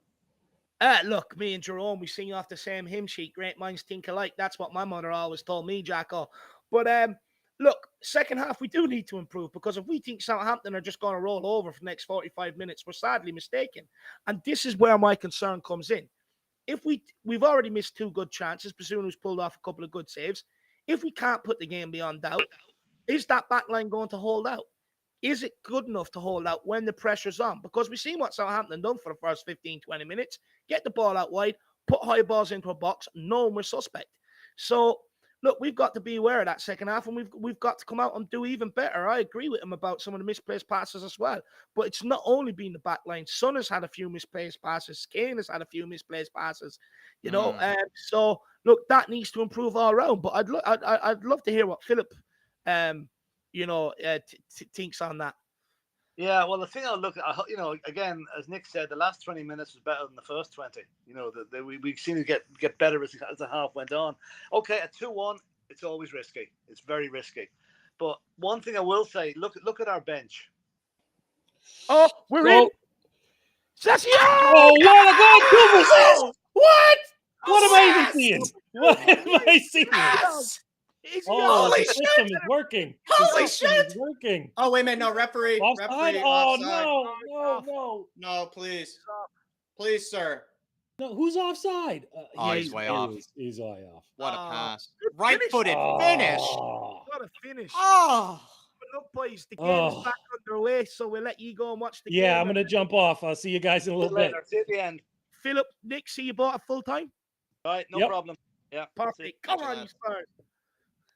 Big up, boys. Guys, I hope you like the little cameos of Philip and Nick at halftime and full time. And we'll try and get them on, for the start of the watch alongs as well until I can get on. But hopefully you are liking their input as well. Yeah, big up, Philip and Nick. Thank you so much, guys, for coming on. Like David said, hopefully you enjoy, seeing them, have their say, because you probably get a bit sick of us, at certain stages, ranting and hollering.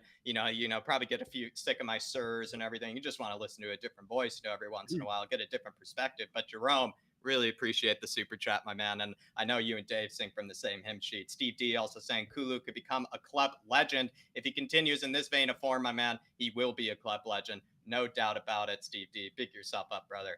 Joseph also saying, with a big super chat, saying, not saying Kane/Son should be sub, but Kulu has been the best of the three. However, we all know he will be the one that is subbed off first. Hope Conte will make the big calls. Big up, guys. Let's smoke them. Come on, you Spurs. Big up, Joseph, my man. Love that. But, Kulusevski probably is, the least, likely, or, the least deserving, to go off, I would say. Absolutely, Joseph. He's been class. I couldn't agree more. I agree with him. I think Kulusevski has been the best out of the front three. But look, he probably will be first subbed off. But because we know if a chance comes, if it falls to Kane or Son, 9 times out of 10, it's in the back of the net. And they've who we've been relying on for the last 5-6 years. So we're going to continue to rely on them. Every club relies on their out and out goal scorers. I couldn't agree more with that, Jerome, my man. So big yourself up on that. And then hope Conte will make the big calls. Big up, guys. Let's smoke them. Look, what I will say, if there's anybody that's going to make them big calls, it will be Antonio Conte. He's not afraid to. And look, if Kane and Son continue to have a poor half this half, be no harm in subbing them and telling them, look, the next game against Chelsea, you better be ready, and send out a message to them, because they won't be happy coming off. So, I would send out a message. But look, nothing too drastic. Let's keep the harmony in the camp and let's batter them, Jerome. Big up, Joseph. It was Joseph actually with the super chat, Dave. Big up, Joseph. Sorry. That Dave, I mean, they both sing from the same hymn sheet as you, so I could see how you get them a bit mixed up, because honestly, they seem to be on the same page as you a lot. Big up, Joseph. Really appreciate it, my man. And then Daniel Larson. That's what we nicknamed them too. JJ and D. Jerome, Joseph, and David, lad, all off the same hymn sheet. Daniel Larson saying Kulu is going to be Young Player of the Year. Oh, he deserved it. I mean, he deserved it last year, but if he was given a full year, he would have. If he was given a full year, he would have won it. Actually, Daniel. And then Dark Sun G saying we have Longley, Basuma, Hill, and Perisic ready to come on as subs. That is a good point there, my man. Especially Basuma. I'd love to see Perisic come on. Probably Perisic more than anyone. Dark Sun G, if you ask me, I would love to see him come on.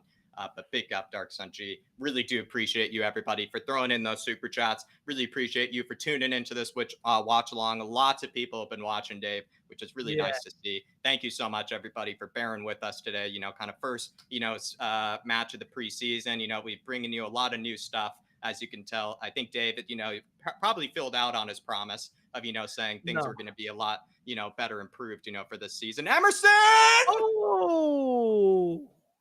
But everybody, hopefully you've been seeing the improvements. Hopefully you've been seeing the upscaling, on the Irish Hotspur, and hopefully you stick with us.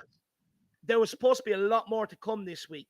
We will be releasing an all-Irish podcast, so it's be called The Boys in Green Talk Tottenham, and there's going to be a lot of the Ireland guys involved, like Philip, Brian C, Dermatron, your Paddy Harnett, who's always in the chat, Anthony Ferrin, who was at the game today speaking to the Republic of Ireland manager at the airport, and there's a few more guys there that I've missed.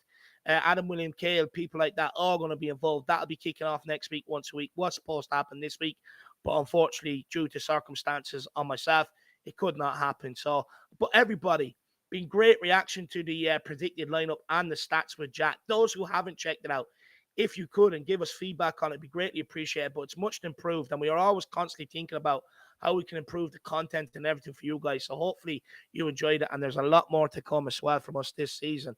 But look, back to the game. Southampton on the attack here. Lovely press. Lazy 8 with a quick question though. That's sparked the chat. Do you should Conte keep Sess on for the full 90 minutes, or do you give Perisic minutes?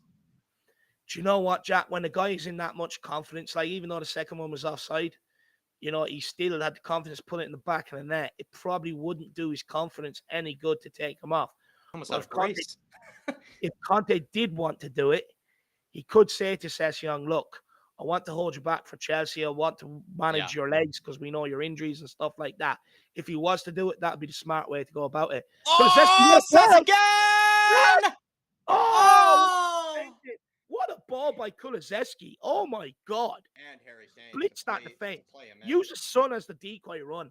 Lovely ball in behind Session. What tracking back by Kyle Walker-Peters, though? He's about 10 yards to make up on him. And he gets back and gets a slight tackle in. Yeah, he got stuck in there. Just as you mentioned the brace, lad, Session must have an earpiece in listening to us. Oh, he listened to you, Dave, when he said, you hasn't won a header yet. And he absolutely just, he proved you wrong right away. I mean, loving Sessignon so far. Right foot across in. Goes out wide to Kulu, top of the box. Oh! Megged him. Cuts inside. Oh, plays it to Romero! Oh! Romero with the back heel to Kulusevski. Oh, what play. Now we're saucing. Now we are saucing. The bottom dude is saying with a super chat, who do you think will be substituted first? Sess because he's on a yellow or anyone else? What did Conte do to Sess? Hope he continues this way. I don't know what he did to him, my man. That right-footed finish was ridiculous. That looked like, again, a striker's finish. I don't know what he's been feeding them for finishing practice, the bottom dude. Seriously, these guys are ruthless. Pre-season. It's the pre-season coming to fruition. I wouldn't be surprised to see us get stronger in this second half. Oh! Kulusevski, I think that was a shot, a cross-come shot. Nearly ends up in the bottom corner.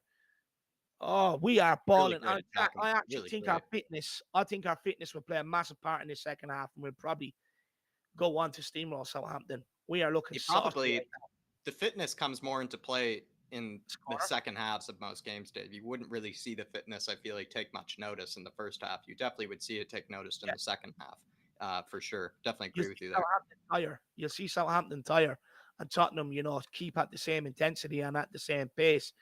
I reckon. But yeah, look, whatever. Whatever he's done to Session, look, I'm all for it because last season he's bang average left wing back, but today he's been on fire. And long may it continue. Harry Kane, he has so many options here. Underhit pass again. He didn't even have to play Sess. He had Sonny, he had Emerson, he had he had a few options there. He refused to play Son there because Son wouldn't pass him into the first half. That's telling you, good. 100%. They're developing a Mane Salah relationship then. If I was Kane, I'd do the same thing, lad. I really would. I'd be like, okay, you could have passed me from 4 yards out and I could have put it in the back of the net. You didn't. You think I'm going to tee you up? No. But he's also asking to bottom Duda, who do you think will be substituted first? Because Sess is on a yellow, despite how well he is playing. Maybe he would be substituted first because of that. Yeah, maybe it could be Session. Maybe, yeah, I think so. Conte does like substituting players that are on yellow, so. Oh, unlucky. Romero and Emerson really high up the pitch here. Emerson. Brazilian step overs. Oh, he chopped him down as well with those step overs. Love it, Emerson. He's even dropping into midfield here. The fluidity of sometimes the positions of our players is pretty crazy. Rocket boots. Delivers one over the top. Onto Session. Bazunu out very, very quickly. A very good ball by Dyer. But the fact that Bazunu came out quickly really helped out Kyle Walker-Peters there. Session looked like he was ready to chest that down. Oh, that was unlucky.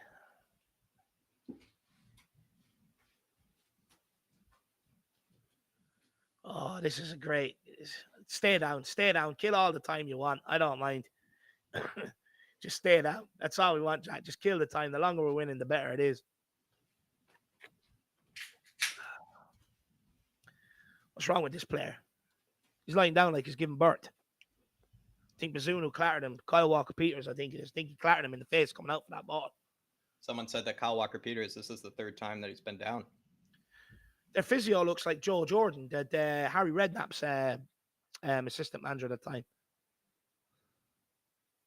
Nothing wrong with him. He got a clip in the ear. Jesus Christ.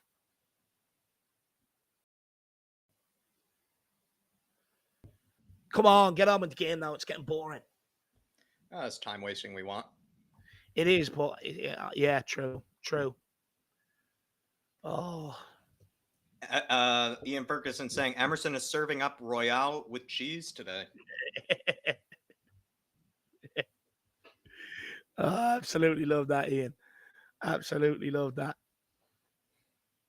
I think we need to see Emerson have a good second half, though, to really be fully convinced that maybe he has improved significantly, this preseason. What I will say, Jack, out of the two, I think he's been the better Sessegnon.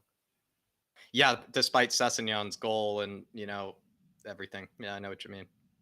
He's been better defensively, for sure. Been much better defensively. And maybe he's just had more creative moments than Sessegnon, despite Sessegnon being there for the big moments. That is Sessegnon, though, Dave. Like, that is consistent with him, though. Like, he'll be there for those big moments. But good ball into Romeo here. Plays it out wide to Generpo. One-on-one. Step over. Well done, Emerson. Oh, well done. He got done by that exact move in the first half and read it this half. Absolute brilliant. Sessegnon, though, is posing a lot more of a goal threat than what Emerson is. No, yeah, that's what I will say. A lot more of a goal threat, more of a direct threat. But I feel like he's more clutch than Emerson is, Dave. You know what I mean? Like, he'll, in that big moment, he'll play the right pass, or he'll, have the finish where maybe Emerson might not. But set piece situation here for James Ward-Prowse. It's a good delivery, well cleared. Romero chasing him all the way out. He has no chance. He had no chance of turning there. Romero's all over him like a rash. Love to see it. Like me at a McDonald's lad on a Big Mac lad. All over it. No escaping.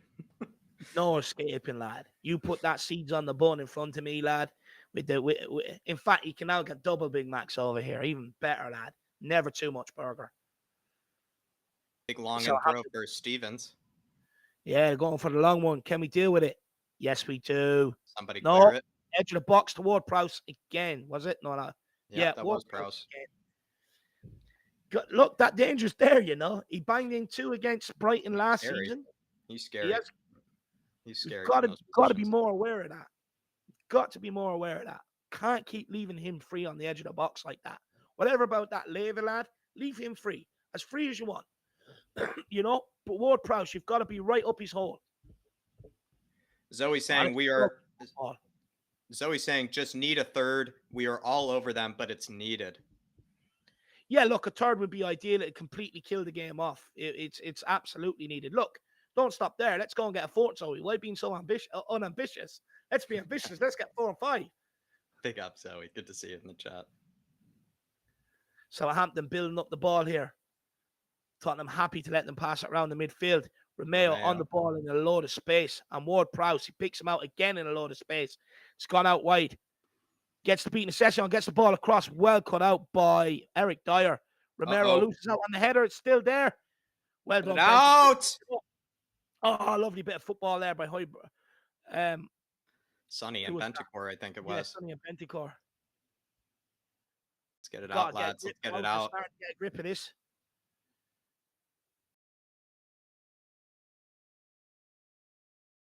Romeo to Leva. Out to Ward-Prowse. To Kyle Walker-Peters. Back to Leva. All the way back to Bednarak. So he says, let's go for 9. Get Bazzuno his proper initiation. Oh, yes, Emerson. Oh, come on, Emerson. Come on, Emerson. Who's that played that pass? That was a shit pass. Sonny Emerson! How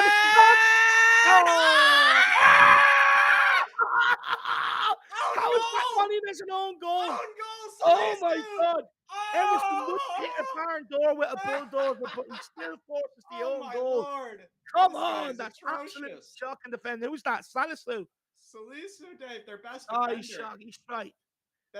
He had a red card against us, and now he's done that as well. Emerson onside. Perfect run. Oh my Lord. Sort your feet out, son. Sort your feet out. Pressure on him. He felt that bad he had to put it in for Emerson. There's absolutely no pressure on him whatsoever. Lovely finish. Oh, that is quality. Oh, that's 3-1. Tucked it in, Dave, with the inside of his left foot and actually hit it backwards as well. That is a gorgeous finish from Stacey. Absolutely gorgeous. He is Get in, says Jerome. Come on. 3-1. Let's go. 3 points in the bag. What an opening day to the season.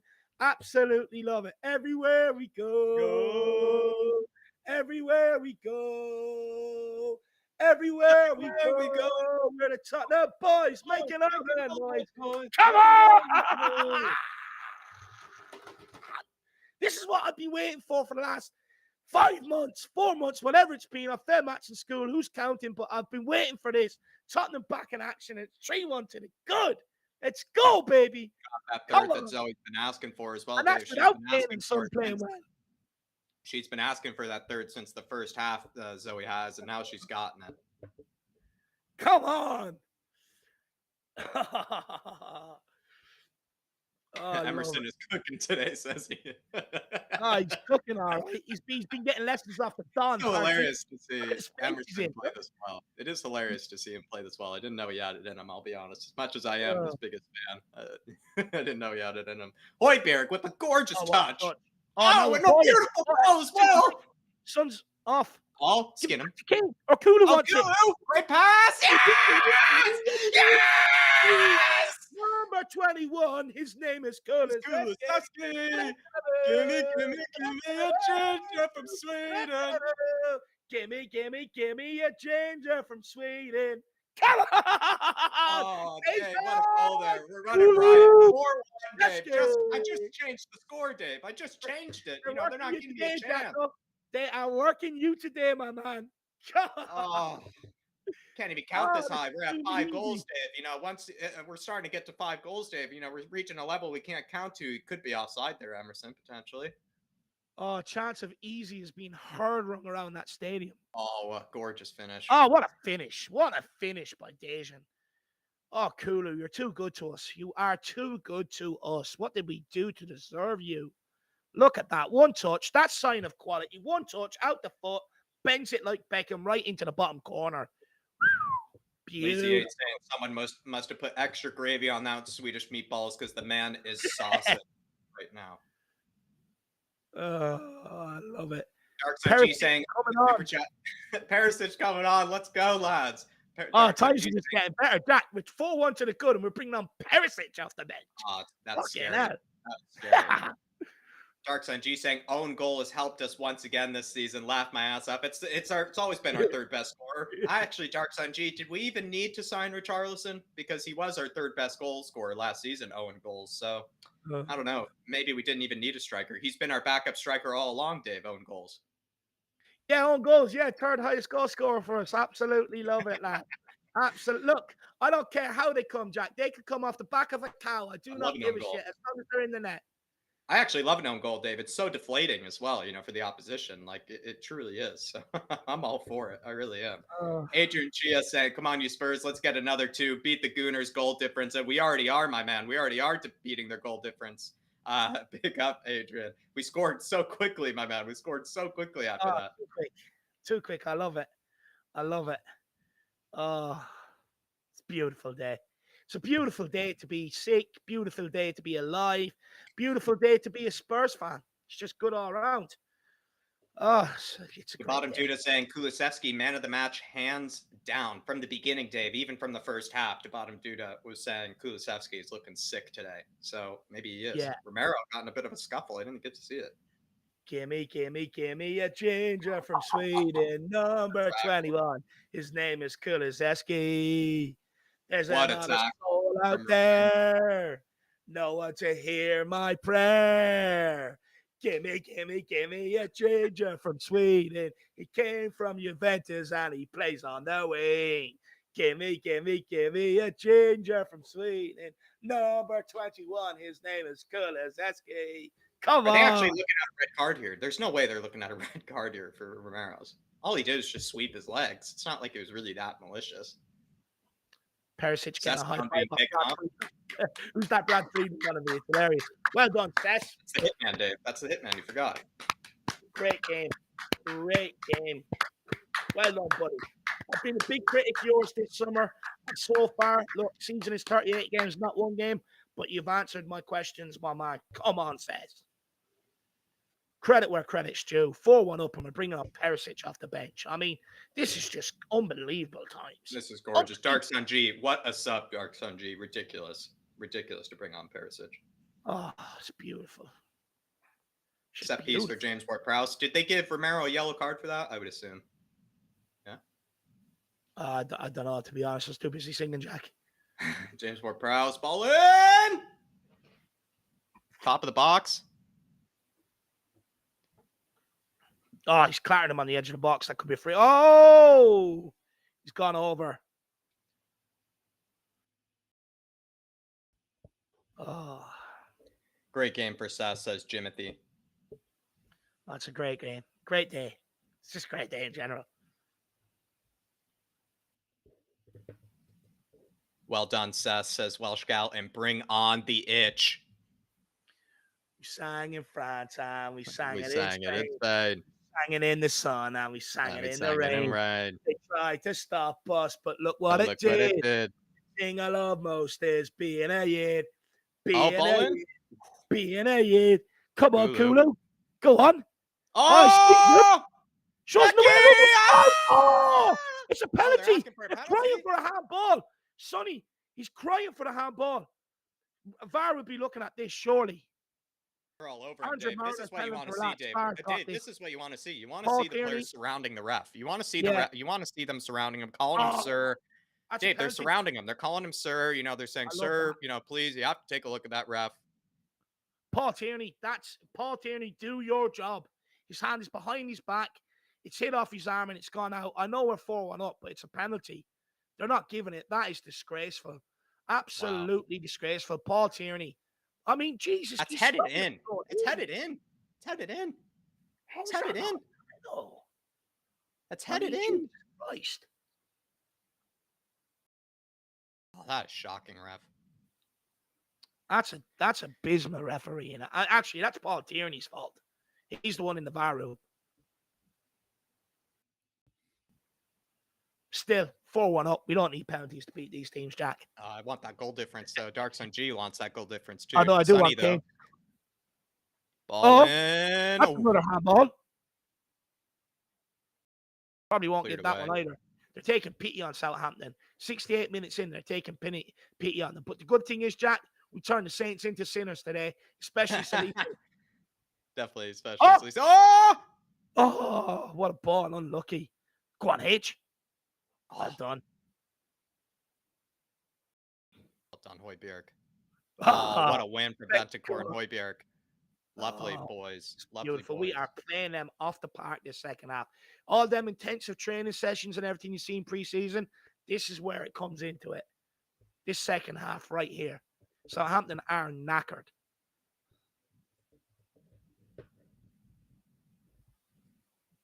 They're absolutely bollocksed. Now Diary can take 10 touches. Take them all you want. Bentancur, look at that for a pass forward. It's just the first thing he does. It's beautiful. Oh, Kulu. What control. Oh, he skins his man. He's looking for options. Just couldn't get the ball in. It's gone out for another. Class. It's right for He's the been class. unbelievable today, Jack Kulusevski. He's just tearing apart the Premier League. Man of the match. Yeah, definitely. Sonny. Oh! At least 6 step overs. Emerson. Back to Kulu. Kulu back to Emerson. Go on, kid. Crack one. Nice. Ball top of the box to Højbjerg. Have a hit. Oh, Oh, a it's a little good ball. dink. Oh, cheeky. Oh! Oh! Oh, they're all having shots today, lad. We may as well send you go up for one, Jacko. Oh, I feel bad for Bazzuno, Dave, because I do really like him, but I would love to see us score 3 more past him just to make sure.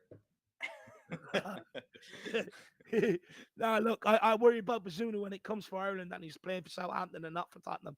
The rest of that, put as many by him as you want. Island Life in the chat saying we are top of the table, baby. Yeah, I guess we should celebrate like the Scum did, Island Life. You know, I guess we won the Champions League, Dave. No point in even playing the rest of the season. That's how they were behaving yesterday. They thought, one game and the whole season's over. Stop the count. I mean, look, we'll just act the way they do. Actually, no, we won't. We're a better class of people. We probably, we do realize the season's 38 games, but all I can say is, we know this, Dave. Start. We know the season is 38 games, Dave. They don't know that the season's 38 games, but we know the season's 38 games. Yeah, no, I know that. But look, what I say to people out there is, you couldn't wish for a better start. You could not. And the fact that we went 4-1 up before we even brought any of our new players onto the pitch says an awful lot of how excited you should be this season. I'm telling you, we've got the Don, we've got the Godfather, and now we are the real deal. Let's go.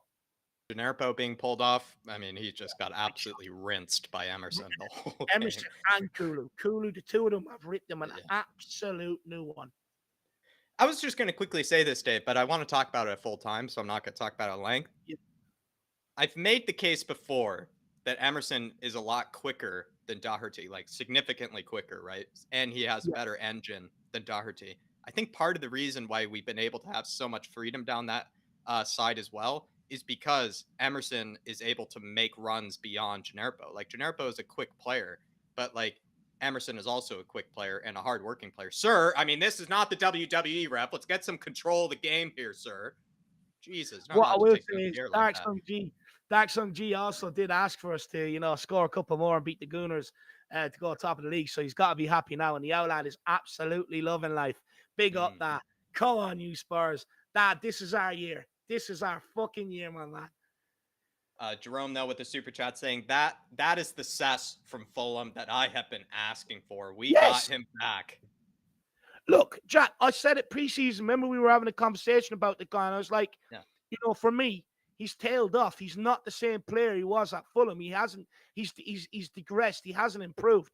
But Jerome is absolutely spot on, lad. Absolutely. Oh, 1 second. Oh, Emerson goes for the overhead kick. What is this guy on today? My Lord, what is Emerson on? He goes for the overhead. That is amazing from Emerson. It's just because we're not used to seeing it. But no, look, Jerome, I mean, it's what I was crying out for as well when I said the guy has regressed. There hasn't been any progress from when he was 19 to 22. But he had a great game today, and hopefully he can continue that this season and become the player he was destined to be at 17 when he broke through. Yeah, he's starting to look like that. What was it, Dave? Like 27 million or something we paid for the kid? Like he's starting to look like, you know, that 25, 27 million that we paid for him. Jerome, big up, brother. Good to see you in the chat as well. Fast Radfire saying, I am so lucky to be here. I just don't want the game to end, he says. Oh, so the ball in for Aribo. Oh, good save. You go. Dave, that looked like a good finish, actually. That looked like that was headed for the bottom corner. Actually, it was. I was being slid into the corner. Great save. Ball over the top. Was that? It looked like it was over the top on Romero's side. Maybe he was, you know, maybe caught out of it. Well, Romero's playing as a striker the last few minutes, so I don't mind that. Faz Radfire, my man. Look, hopefully it doesn't stop, brother. Hopefully it does not stop. Hopefully you're in full voice there as well, brother. Says, I'm so lucky to be here. Don't want the game to end. You know, look, hopefully you can get the same atmosphere me, yourself, and Jack got after the West Ham game.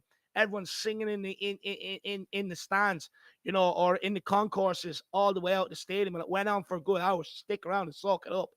And I don't know if you got this one, Jack. Dark Sun G said Kulu's first goal at home. Yeah, about to. Well, actually, no. Let me see. It's further up. It just says Kulu's first goal at home versus his Premier League debut. Thank you, Dave. Thank you. Sorry about that, Dark Sun G. Thank you. Dark Sun G saying Kulu's first goal at home versus his Premier League debut against Southampton. So, Dave, you know, like we said, we were missing Bentancur and Kulusevski for both games against Southampton. Now that we do have Bentancur and Kulusevski, we can see, you know, what the result is. So as much as I, you know, maybe gave Southampton a lot of respect before this game, maybe something I should have taken into consideration is that Kulu and Bentancur weren't there. No, look,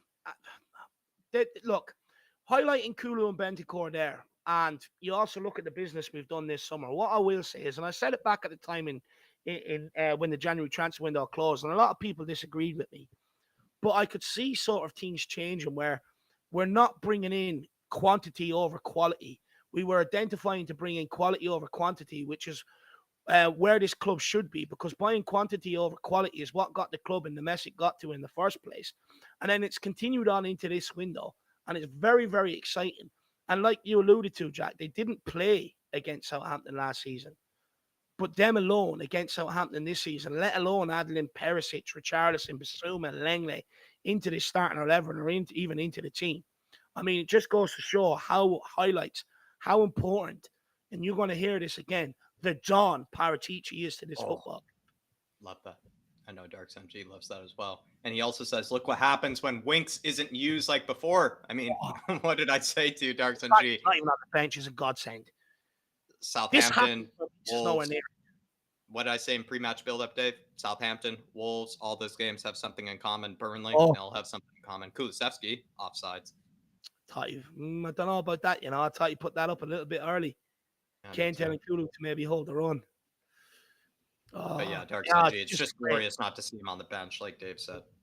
We have absolutely balled out this second half. Absolutely balled out. This is a brilliant performance from Tottenham Hotspur this second half, Jack.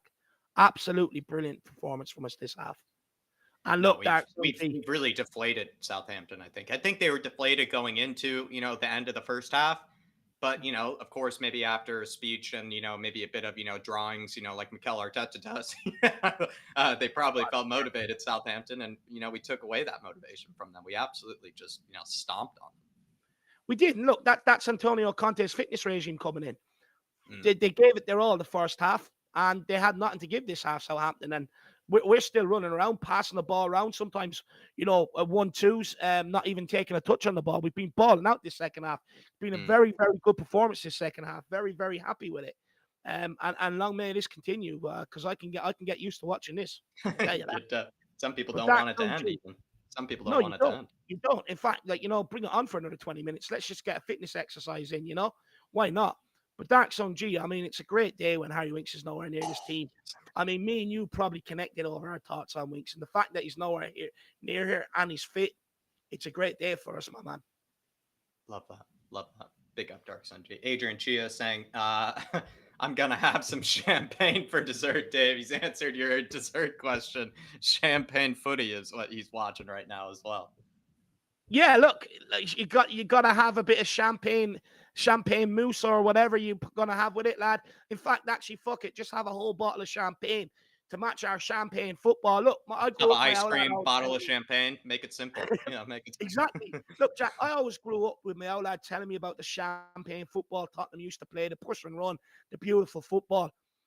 I've seen glimpses of it down the years, but I think under Conte it's coming back. So, my man Adrian, you enjoy that champagne. I might even have some myself. Oh, that little bit of Brazilian skill from Emerson there is just gorgeous. And the fact we're 4-1 up, Kane and Son still haven't scored is unbelievable position to be in. Yeah, it's absurd. It's absurd. Yeah. So how does you count themselves lucky, Jack? This could be 10-1 if Kane and Son were scoring. Well, Kane should have a goal. He should have a penalty. Yeah, excuse me. He should have a penalty, Dave. No, he should have a penalty after that. Well, he should have 2 penalties today. Not only the handball, but where Emerson was brought down in the first half too. Oh, it's a lovely ball up top. Oh, Bazunu. I have to give credit to Bazunu, who's cutting them out very, very well. Amir Sardar saying, sack the VAR refs. Kane should have made it 5. I mean, Paul Tierney fell asleep, clearly. I don't think he was watching the game, Amir. Maybe he already just packed up and left, saw that the game was over. And, when they were asking for him to make a VAR decision, he just said, sorry, lads, I'm not in the room right now. Just pretend I'm there. Yeah, look, everyone take that note down, that name, Paul Tierney. I mean, we've got to be asking questions after this game. I'll actually be tweeting the FA myself and put Paul Tierney's name forward and try to make them to understand why that's not a penalty. Because at the end of the day, it's handball. He's not in control of his arms. They're loose. Hits off his hand, stops it from going in the back of the net. Look, I get they're probably taking a bit of a pity party on Southampton right now. But why? Why? It's just no need. At the end of the day, it's their fault for being shit. Punish them for being crap. Also, Ellie with a big super chat, but we're going to see maybe how this long throw goes in. Easily dealt with. We're balling. Ellie with a big super chat here, Dave, and she says 4-1 to the Tottenham. I'm missing it as helping my daughter Sophia move into her new home, lads. Being a great mom. David, I thought Philip Brady is the godfather. He is the one and only, David, the only one and only godfather. Can Jack show Højbjerg's match stats? I wish I could. Maybe at some stage in the season, Ellie, we'll have a Højbjerg match stat watcher for you, and I know you would love that. But Dave, or Ellie, actually, excuse me, being a great mom, as you said, and Dave, I must say, has always been a great, son to his outlad, because he's always helping out the outlad with things, and or at least helping out the family. So you guys have that good kind of familial or kind of family, kind of genes in you, I would say, Ellie, always helping out, the siblings, or helping out, the family members. So big up, Ellie, and a really generous one she sent in here, and she's also glad that she got to see the Godfather on too, Dave. 100%. And yeah, look, family's absolutely everything to me. You know, and it's the same with Ellie. Absolutely everything to us. And Ellie proves that by, look, because usually she'd be at today's game, Jack. You know, usually she'd be in the stand screaming Højbjerg's name. So the fact that she took the day off, well, to be able to go and help her daughter move house is absolutely unbelievable. So big up to yourself and your daughter, Ellie, first of all. Sophia, hopefully she has, you know, a good time in her new house. Not too much good time where she's producing loads of kids, but a good time living there and stuff like that. And look, Brady is the godfather. He is the one and only. And look, you know, so is Conte. Look, what I will say, Ellie was probably at fault for the Southampton goal, but since then he's looked good. I'll be honest. Since then he's looked a lot better. He's won a lot of tackles as well, I would say, Ellie. So you definitely know that he's always going to bring you that. He's going to bring you that ball-winning steal into the midfield. But he definitely improved on, you know, his first half performance. That's for sure. Big up, Ellie. What a birthday message she sent Højbjerg as well. It definitely deserved a response. So hopefully you get one, Ellie. And as soon as I said that, I seen the look on Jack's face. He's getting jealous. He's like, why didn't I think of doing that? But absolutely love it, Ellie. And by the way, his hair is looking good today as well. Nick pointed that out, by the way. His hair is on point today. Yeah, Ellie, I think mine was probably actually a bit basic, you know, the birthday message. I think mine was pretty much just like, you know, happy birthday, Højbjerg, we love you. And I think I just said, you're so hot or something like that. I think that's all I said to him. So he probably got plenty of those messages, where Ellie's was probably a bit more heartfelt, a bit more personal. You know, so hopefully he does see that one and all the birthday messages. Big up, Ellie. Absolute legend. Really appreciate the really generous one. And Sophia, hopefully she's keeping well. Hopefully she's enjoying your help. And big up, Ellie. But Harry Kane's in behind. Big H is here. Play Sonny. Play Sonny. Sonny. Oh, team effort. It's a team effort. And Adrian Chia is saying, and we still have Richarlison and Basuma sitting on the bench. That is ridiculous. They're even sitting on the bench in the first place, Dave. It's incredible. I love it. These are not players that sit on the bench. These are not players that sit on the bench, you know, level. Big up. But that's what we've been crying out for years. Having players that are good enough to be out there playing in your first team on the bench. It's called competition. Competition brings the right players to your football club. Bringing the right players to your football clubs brings playing football in the right way and with the right passion and stuff like that. And doing that will breed success and trophies. So we're on the right path. Eric Dyer plays it out wide to Romero. I wish Sonny would have put that in. I want one of Kane, if not both, to score before the end of the game, because we've got Chelsea coming up next week. So it'd be nice to get them off the score sheet. Well won. Take that down. Well done. Benjamin Davies with a great ball over the top. Done well to keep that in as well. Perisic. Oh, lucky. Good idea. Straight away tracking back as well. I love that. Oh, Walker Peters on a huge run. Højbjerg and Davies between them take the ball off him easy. And do you know what I loved about that, Jack? They tag teamed them without fouling them as well. Eric Dyer. Oh, good pass. That's a free. Oh, how's Raf, sir? Flattered into the back of him. There's UFC on tonight. It's too early for this shit. I mean, Jack, he's literally come through the back of him.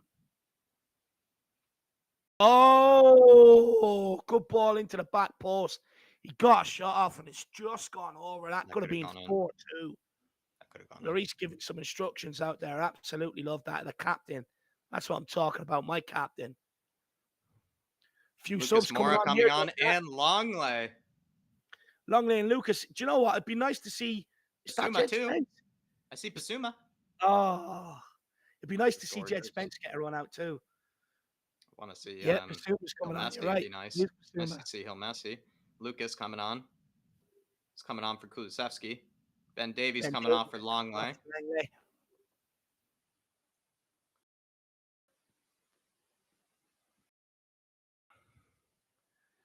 Giving them a wink, saying you had a good game. Well done. Longley on the pitch. Who's that other one trotting off there? Bentancur. Doherty coming on.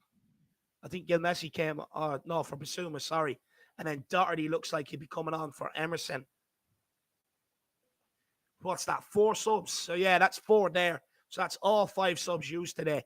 Be good to get some of these guys off and give them a breather and see out the game. Well done, Emerson. They proved a lot of doubters wrong You today. like a proud Emerson. father there, Jacka.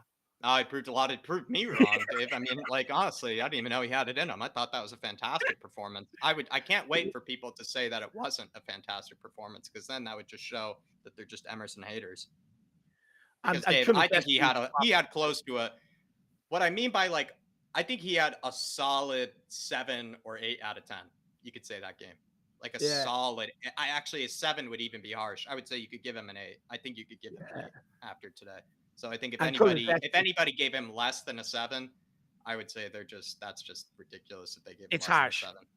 It's harsh. Look, he didn't do anything wrong. He genuinely didn't do anything wrong today, Emerson. He was, and it is worth noting as well, Kulusevski coming off, absolutely brilliant game. What's that? He was the man of the match for me. Man of the match for me there. So maybe, Dave, we just settled that right now, man of the match. It is getting to that time, though, where, have to start putting up 4 names. So who are we going to go with? I'm going Kulusevski easily. Kulusevski easily. Do you give it to any of the defenders, Dave? Dyer, maybe Dyer? I was going to say you could probably put Dyer in there. He's got a goal and he's been solid at the back. And it was a clutch goal as well.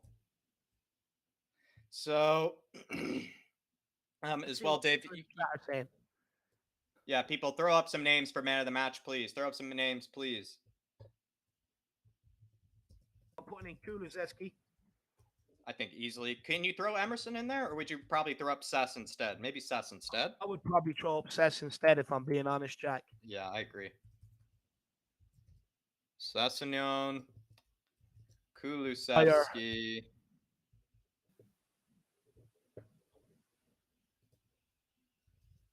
Sorry, just making the poll now, everybody. Do you know what? We're going to throw Emerson in there. We'll throw him in there as the 4th. It's hard to find that 4th name, because who's the 3rd? I have Emerson, Kulusevski. Anybody else? Emerson has been heavily involved today. I think it's only fair you put his name in there. I definitely think he's been one of our top performers, but I don't think you can give it to anybody in the midfield. So it does seem, There you are, guys. The poll is up. Who is your man of the match today? The 4 options are Kulusevski, Sessegnon, Dyer, and Emerson. Once the game is over, guys, do get your votes in and let us know who your man of the match is, as we see out the last minute here or so. Should be no really injury time either. Absolutely brilliant. Look at Andre. I think it's a clear Kulusevski win for man of the match, if you ask me, Dave. But who would be your second man of the match? I'll be honest, I think Sessegnon deserves it, Jack. And look, for me, this one's personal, purely because I've been a big critic of the guy. I've been a huge critic of the guy. And for me, look, yes, Dyer hasn't put a foot wrong, being good defensively and scored that goal. But the amount of time Sessegnon got in behind Kyle Walker-Peters, Jack, it was just a constant threat going forward. And look, he was our route into the game, to be fair, Jack. He was the springboard for this victory today. He's the one that opened up, the other spaces around. So for me, I would say, that was useless. For me, I definitely think Sessegnon would be second. Yeah. Southampton, he's gone for the shot. Absolute appalling effort. Good block by Basuma. Kyle Walker-Peters. There's no option but to go backwards. Back to Ward-Prowse. Into Bednarak. Yes. Good pressure by Basuma. Kane on the ball for the breakaway. He's got Son outside. Did Kane pass that? I'm not sure he passed that. Yeah, he might have. Looks like he got clipped or pulled up a hamstring. No, but we have 2 super chats. He's fine. Cramp. He's fine. Cramp. He's fine. Cramp.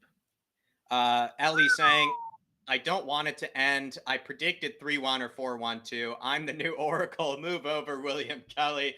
Queen Ellie Hoiberg is on the ball. We have the new Oracle of the Harris Army, Dave. William Kelly, no longer Oracle status. No, look, William to me would always be the Oracle because he nicknamed himself first. But Ellie, like you, I predicted we we would send out a statement of intent today. I went big today. I said we'll beat these big today and we'll beat them easy. So yeah, look, not only is Ellie my number 1 rival for most passionate fan, she's now the number 1 rival for score predictions. Big up, Ellie. Really appreciate the new. We have another oracle at least. We can have two. No reason to just have one. Adrian Chia saying, So "My where's the bad." oracle? So then Ellie can be like, what's a woman oracle? Oracle A? I don't know, something like that. Ellie, we'll call you the Oracle A. I think it's just gender neutral. Maybe when it comes to being an oracle, Dave. I think anybody can be an oracle. Adrian Chia saying, "My bad. Richarlison suspended. My point is that our bench is still deep." Adrian, I mean, it doesn't really matter if Richarlison is suspended because that might be the case the next game or even the game after. You never know. Like Basuma and Richarlison could end up on the bench, and like just to see that is just incredible. Like you just have to look at that. Those are two players that would pretty much start in most Premier League sides. So the fact that they're not starting in this team really does show the depth that we have. Really good point there, Adrian. Yeah. Don't worry, my man. Don't you worry. Absolute fantastic. And guys, make sure you stick around after the game where Philip and Nick will be joining us to share their thoughts on the game as well. Look, it's been a very good day as a Tottenham fan, Jack. I mean, it's been the perfect start to the season, my man. We couldn't have asked for any better today. No, if people would have offered you 4-1 before without Kane and Son scoring before the game, you would have broke their hand for it. So for me, perfect start to the season, and I'm just going to check, but I'm pretty sure that puts us top. I'll just check on other results today. 4-1 scoreline too, Dave. I mean, it's just not what I predicted. I predicted Without 2-0 on the score sheet. Incredible. It's insane. Oh, Sonny! Oh, great ball from Perisic. Oh, but he wins it again. Oh, Jack, I'm about 20 minutes behind you. Did you end up behind me somehow? Yeah. When you were going, what I was seeing was Hugo to reach the ball and putting it into Hugo. Not sure why. Caught up now. Yeah. Caught up now. Yeah, that puts us top of the league today, Jacko. Final. There it is, everybody. 4-1. Conte shaking the man that got all dressed up in that suit, only to get smacked 4-1 and have to take it off in the dressing room. But Dave, there you are. 4-1 to the lads there. I mean, glorious, glorious game for Tottenham Hotspur. Glorious day to be wearing the shirt, glorious day to do this watch along. I think this is exactly where Spurs fans want it to be, 4-1. 4-1, exactly, lad. And, I'm absolutely buzzing. Absolutely buzzing. You couldn't have asked for a better start to the season to kick it off. Absolutely unbelievable. Everybody today had a very, very good game. And to win 4-1 without Kane and Son on the score sheet is absolutely incredible. Usually, if we win by that many, one of them has a brace at least. But what I will say to people is, we are top of the league. Say, we are top of the league. We are top of the league. Say, we are top of the league. In every way, we shit on them Gooners, Jack. They released their all or not, and they were sitting top of the league last night. We just come out, blow them out of the water, 4-1 win today. We're sitting back top of the league. They're now irrelevant again. I mean, it's absolutely beautiful. It is beautiful, and we're about to bring in the Godfather and see what he has to say. Just give me 1 second, Philip. It's going to be 2 seconds, potentially. Maybe he's coming in here. There he is. Come on, Philip. Philip, take it away. Back in 1 sec. Oh, my God. I don't know. I expected us to win. But, I mean, that second half, I mean, I'm really lost for words here. I mean, that could have been, maybe should have been 6 or 7, really. We seem to ease up a little bit in the last 10 minutes. But even then, on the breakaway, we were dynamic there. We really should have put another couple in the back of the net. But my God, I'd like to say when Emerson Royale went back to Brazil on holidays, who did they send back to us? Because it's not the same player. He came with a new haircut as well, so maybe he came with a new haircut. And I'll tell you one thing: was it 2 assists he had today? I'm assuming the own goal is an assist of his as well. Might have had 2 assists. I think he did because he had one to Kulusevski. Yeah, you're right. Yeah, he might have done. Yeah. So I mean, that was just like Southampton. I know Mugs. They're a difficult team to play. We literally blew them out of the water in that second half. Nick, your initial thoughts. What are you thinking? Are you with Philip?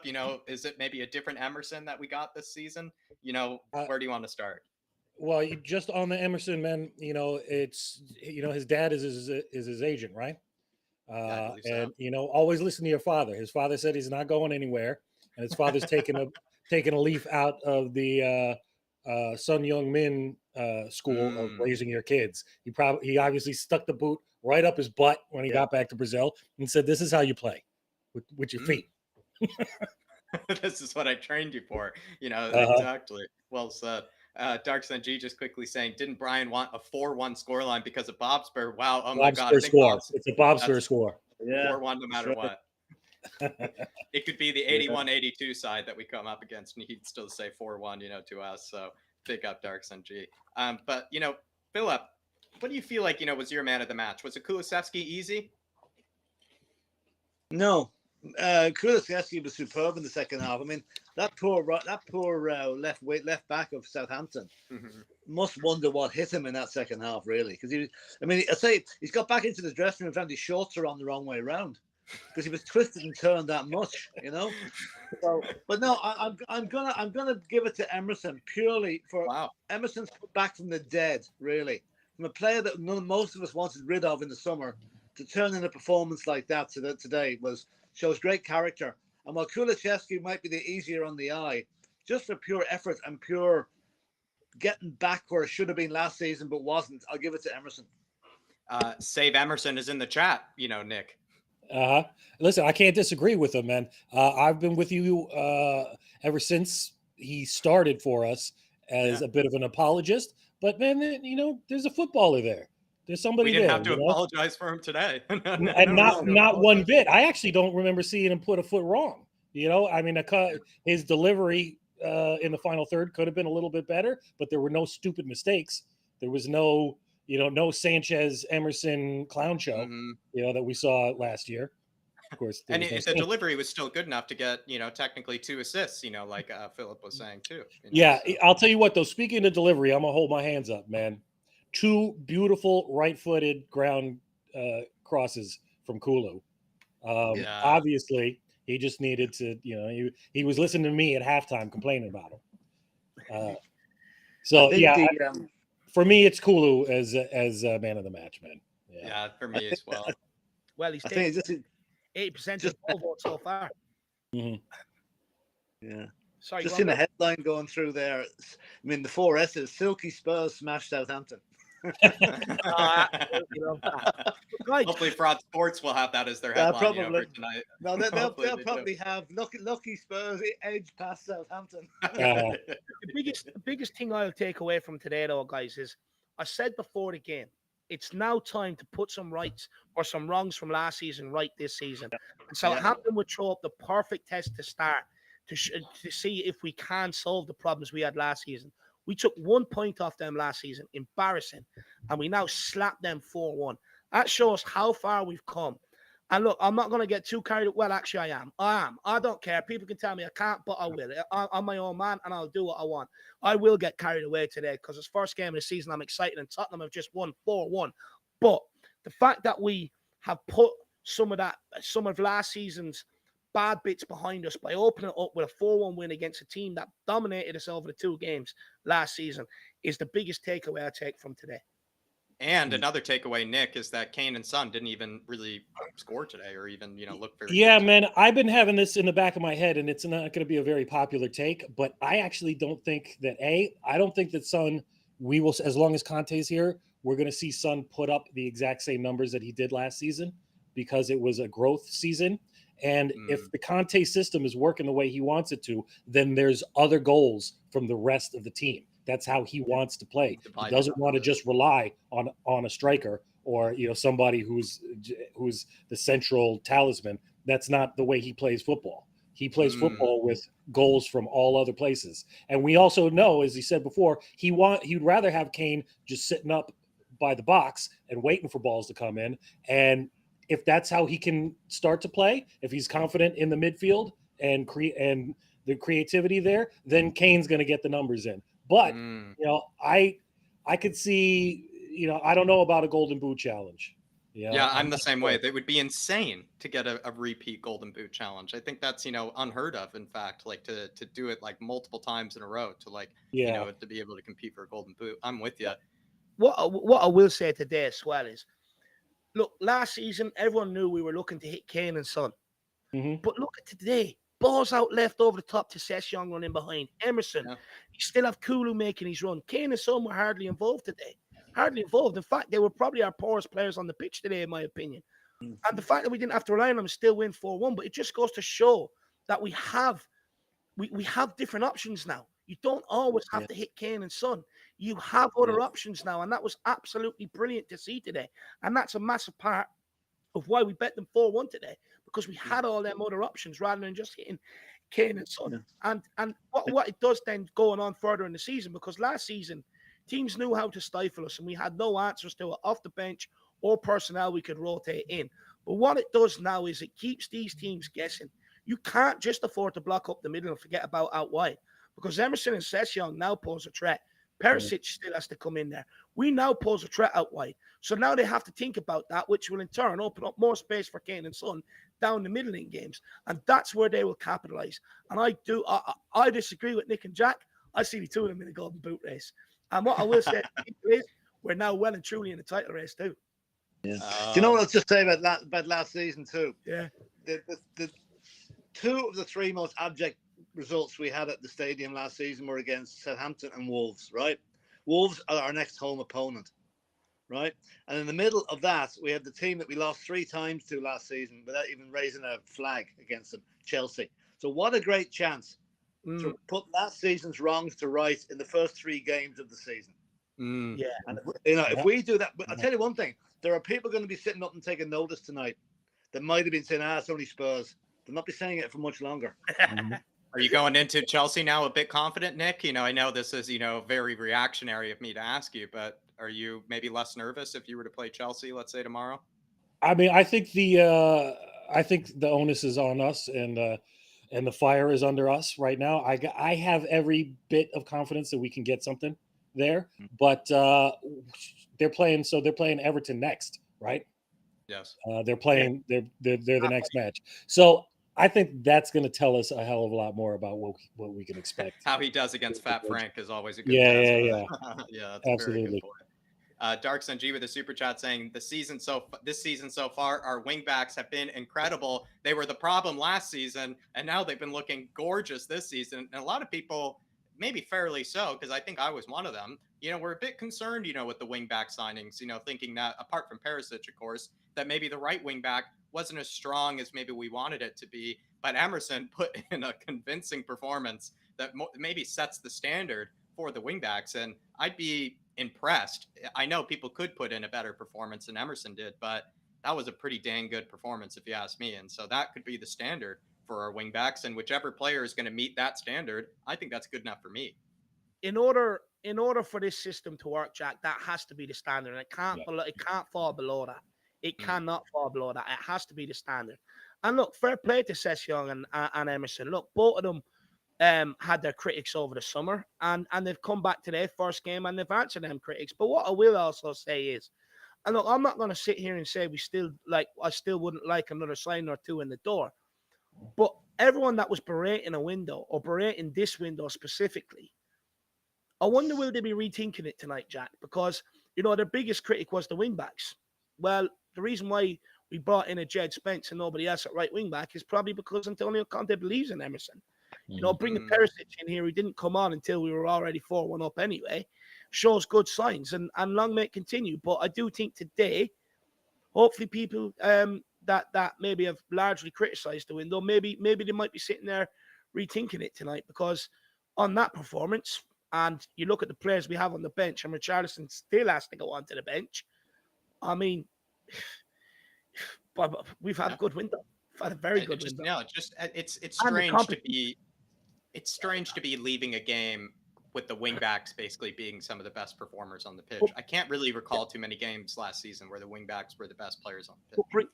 But bringing in someone like Spence, who, he's not world class or he's not world renowned, but he puts that pressure on Emerson and Doherty, which will bring them to a new level. Perisic coming in over the left-hand side for Session, he brings that competition. That's why Session puts in the performance he does today. If this was last season, he'd keep putting in the performance he did last season because he knows he's going to play because of regular. Same as Emerson, the other side. But the fact that they have competition now, you're seeing the benefits of it today on that football pitch. Good point. Good point. Dark Sun G as well saying we are +3 on goal difference and 2 points ahead of Liverpool. Absolutely perfect. What does it feel like, to, be already ahead of the Gooners, Nick? Because we saw them, yesterday, celebrating that win like they won the Champions League. And now we're already ahead of them in the league. It puts them in their place, man. It puts them in their place. Hey, by the way, I got to get in a Gooner Suck right at 3 p.m., right before kickoff yesterday, as I saw some guy walking into a pub. So that sets the tone. That's one on my chalkboard, and that sets the tone for the season, man. It puts them in their place. Yeah, we all know how their fan base is and how loud they are. Well, now they're a little bit quieter right now. In true Gooner fashion, though, he didn't respond, though, because that's, their new mentality is just to kind of just cave in and, just sit there and just, let Spurs, walk all over them. That's been kind of the new Gooner mentality. Philip, nice to see, Spurs with +3 goal difference. And, it's nice to see that we didn't really celebrate it like a Champions League final that we saw the other scum do. Well, I mean, unlike Arsenal, some of our players have got brains. They know the season isn't over after 90 minutes. Whereas Arsenal players seem to. Well, you feel sorry for them after the way they finished last season. Any win is going to be treated like they're more on the ground. They're grounded. They're not like. Another reason for Arsenal celebrating the win is if they'd lost, it would have had to undergo another one of Arteta's lectures. So that's probably good enough reason to celebrate, Mm-hmm. But no, we'll celebrate when we've won the league or we've won something, not before. Mm. Bottom Duda saying, do you think our pressing was a bit more intense than last season? This is up for any of you guys. Anybody, kind of, it was actually. It was. Yeah. Like, even though in the last few minutes. Yeah. In the last few minutes there, even when Southampton had a bit of the ball in the last 5 minutes because we'd kind of, settled for a 4-1. The pressing over in the corner flag was very, very good. There was they didn't let Southampton have any easy ball at all, which maybe last season would not have been the case. Yeah. Mm-hmm. Yeah, there was a lot of strong pressing in the first half too, and then it kind of eased off as everybody settled in. But the fact that we can turn it back on again in the later minutes of the game, that is going to win us a match when it's really, really tight.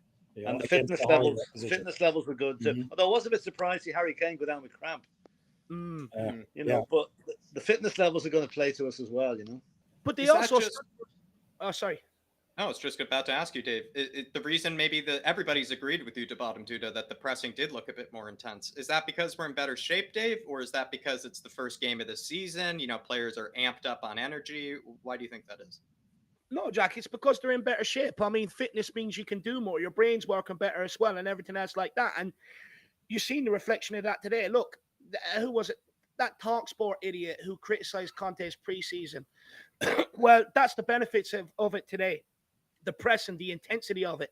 We didn't give them any easy ball out from the back whatsoever. Anytime they played out from the back, they had to earn that right. And we were there right up against them, pressing them.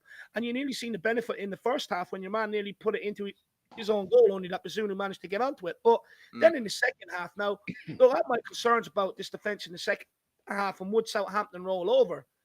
But you look at our fitness compared to theirs in that second half. That's why we were able to ball out that second half compared to them. That's why we were able to get a grip on the game we were. Because we could keep that intensity from the first half, continue into the second half, and they could not. They could not keep their fitness or that intensity. So everything we've seen there is purely because of the benefits of Conte's preseason fitness regime, and that's why you're seeing it much more intense this season. Because last season, what did we do, Jack? We fell back into shape and waited patiently to try and get the ball back. But this week, or so far this season, especially this game, we've been proactive about going and getting it back, and that's a huge plus. And that's because we're a lot more fitter, and the players can do it. The players can get around the pitch now. Yeah, when they're a lot more fitter, like you said, they're capable of more. They're able to do more. They're able to, in fact, outperform maybe what even us as fans think they're even capable of, by being in better shape. Very good point there. We also have, I believe, just making sure I haven't missed anything. Yes, Al Ben saying if Kulu had pace, he would be scary. I don't think he needs pace, Philip. He's got the strength. He's got the physicality, to get by people. Scary. Yeah, he's scared of living daylights out of most wing backs this season, anyway. That's for sure. I mean, and that's his first goal at home as well. Yeah, right. Yep. Yeah. He doesn't need pace, Nick. I don't think he needs it. No. Show him the weight room, Jack. Show him the weight room. He just pushes past people, man, and I love that. Even when he's trying to recover from a mistake, You know, he can get up with the fastest midfielders and then push them back off the ball. Well, I saw it at least 3 times during preseason. Yeah, not so much this match, but he has that in him. So I don't know. The whole pace thing may be completely unnecessary for him. It's a I'll mix. tell you, If you want to be good at FIFA, that's when you need pace, Nick. right. No, honestly, people that say you need pace, because people said this to me last year. Drop Harry Kane, he doesn't have pace, and I'm sitting there, I'm like, it's so nonsensical. Like, what are we even talking about here? I mean, pace does not make a footballer. Close control, someone with a brain, that makes a footballer. But what I will say with Kulusevski, he's one of them. Look, when you compare him to like all the whippets that are in the Premier League now, okay, he's slower than the rest, but over a 5-10 yard, he can get away from a player. Yeah. He's got that little short burst of pace that is enough to get him away from that player, and he uses that space expertly. And he also, I feel like, the fact that he doesn't need pace, it sort of then makes, his sort of, kind of technical close control more impressive, because he has to beat somebody without maybe that, ability to just knock it past their man. He has to be a bit more inventive. He kind of does a lot of things in slow motion. You could even say the way he goes after players. And also, once he cuts inside on the guy, he does an excellent job of holding them back, using that strength of his. Welsh Gal, member for 7 months, a fan show member as well, Welsh Gal. And one day, just one day, Welsh Gal, maybe after this Chelsea result, we want you to come on. And she says, I did say a statement win was what we needed, and we got that. A pleasure to watch Dave and Jack, a great panel, and the fab Spurs community. Absolute legend, Welsh Gal is, Dave. Big up, Welsh Gal. Big up, Welsh Gal. Really appreciate all your support, by the way. You're there every single show, and there's loads of people like you that are. So, look, really appreciate it. And look, Welsh Gal, maybe one day, 7 months a member. Well, when's your debut coming? Big up. Following super chat, Christoph, I kind of don't want to talk about other channels, but he's saying he's going to have such a bad day. I'm sad for him. His life, I don't know. I don't even want to say it. But look, I'll take this. I'll take this. Look, we're not here to talk bad about people. We're here to talk about football. Like I say, we're not here to talk about politics and all that other stuff. We are here to talk about football and Tottenham. Look, everyone else is entitled to their views, and everyone sees football through different eyes. And one thing we're not going to do here is we're not going to start sitting here slandering other channels or other people. At the end of the day, look, I'll be honest, me and Sav actually agree on a few things. But look, we're not going to get into that, my man. I'm sorry, Christoph. I do apologize. Yeah, but appreciate the donation, my man. And, sorry that we couldn't go into it. But yeah, I agree, Dave. It's not really. No, look, we're not here for that. We're not here to take pops or shots at people or other channels. We're here to talk Tottenham, the club we love most. And that's it at the end of the day. Absolutely. Maybe just a few more kind of takeaways, that we could get, from our panel here. Philip, I know, we got through the super chats, maybe any takeaways that you feel like from this game that we haven't spoken about. Oh, I think, what we all hoped would happen actually has happened. We were also confident this is going to be a good start to the season. And, often things can go wrong and you don't get the result you wanted. But today we got the result we wanted. Okay, we went 1-0 down. It looked a bit, scary for 10 minutes or so. But the players battled back. They got the equalizer. And once they got the equalizer, there was only ever going to be one winner in that match. And that was Tottenham. I think we've shown what Conte, how valuable Antonio Conte is to that club. What he's instilled in the players, the work ethic he's instilled, the fitness levels he's instilled. To win 4-1 on the first day of the season and now technically be top of the league. I know they don't show a league table for 2 matches, but we are technically top of the league. To put the Gooners in their place, to see Liverpool even very underwhelming today. I watched the Liverpool match. They were not impressive at all. No. In fact, Fulham probably should have beaten them.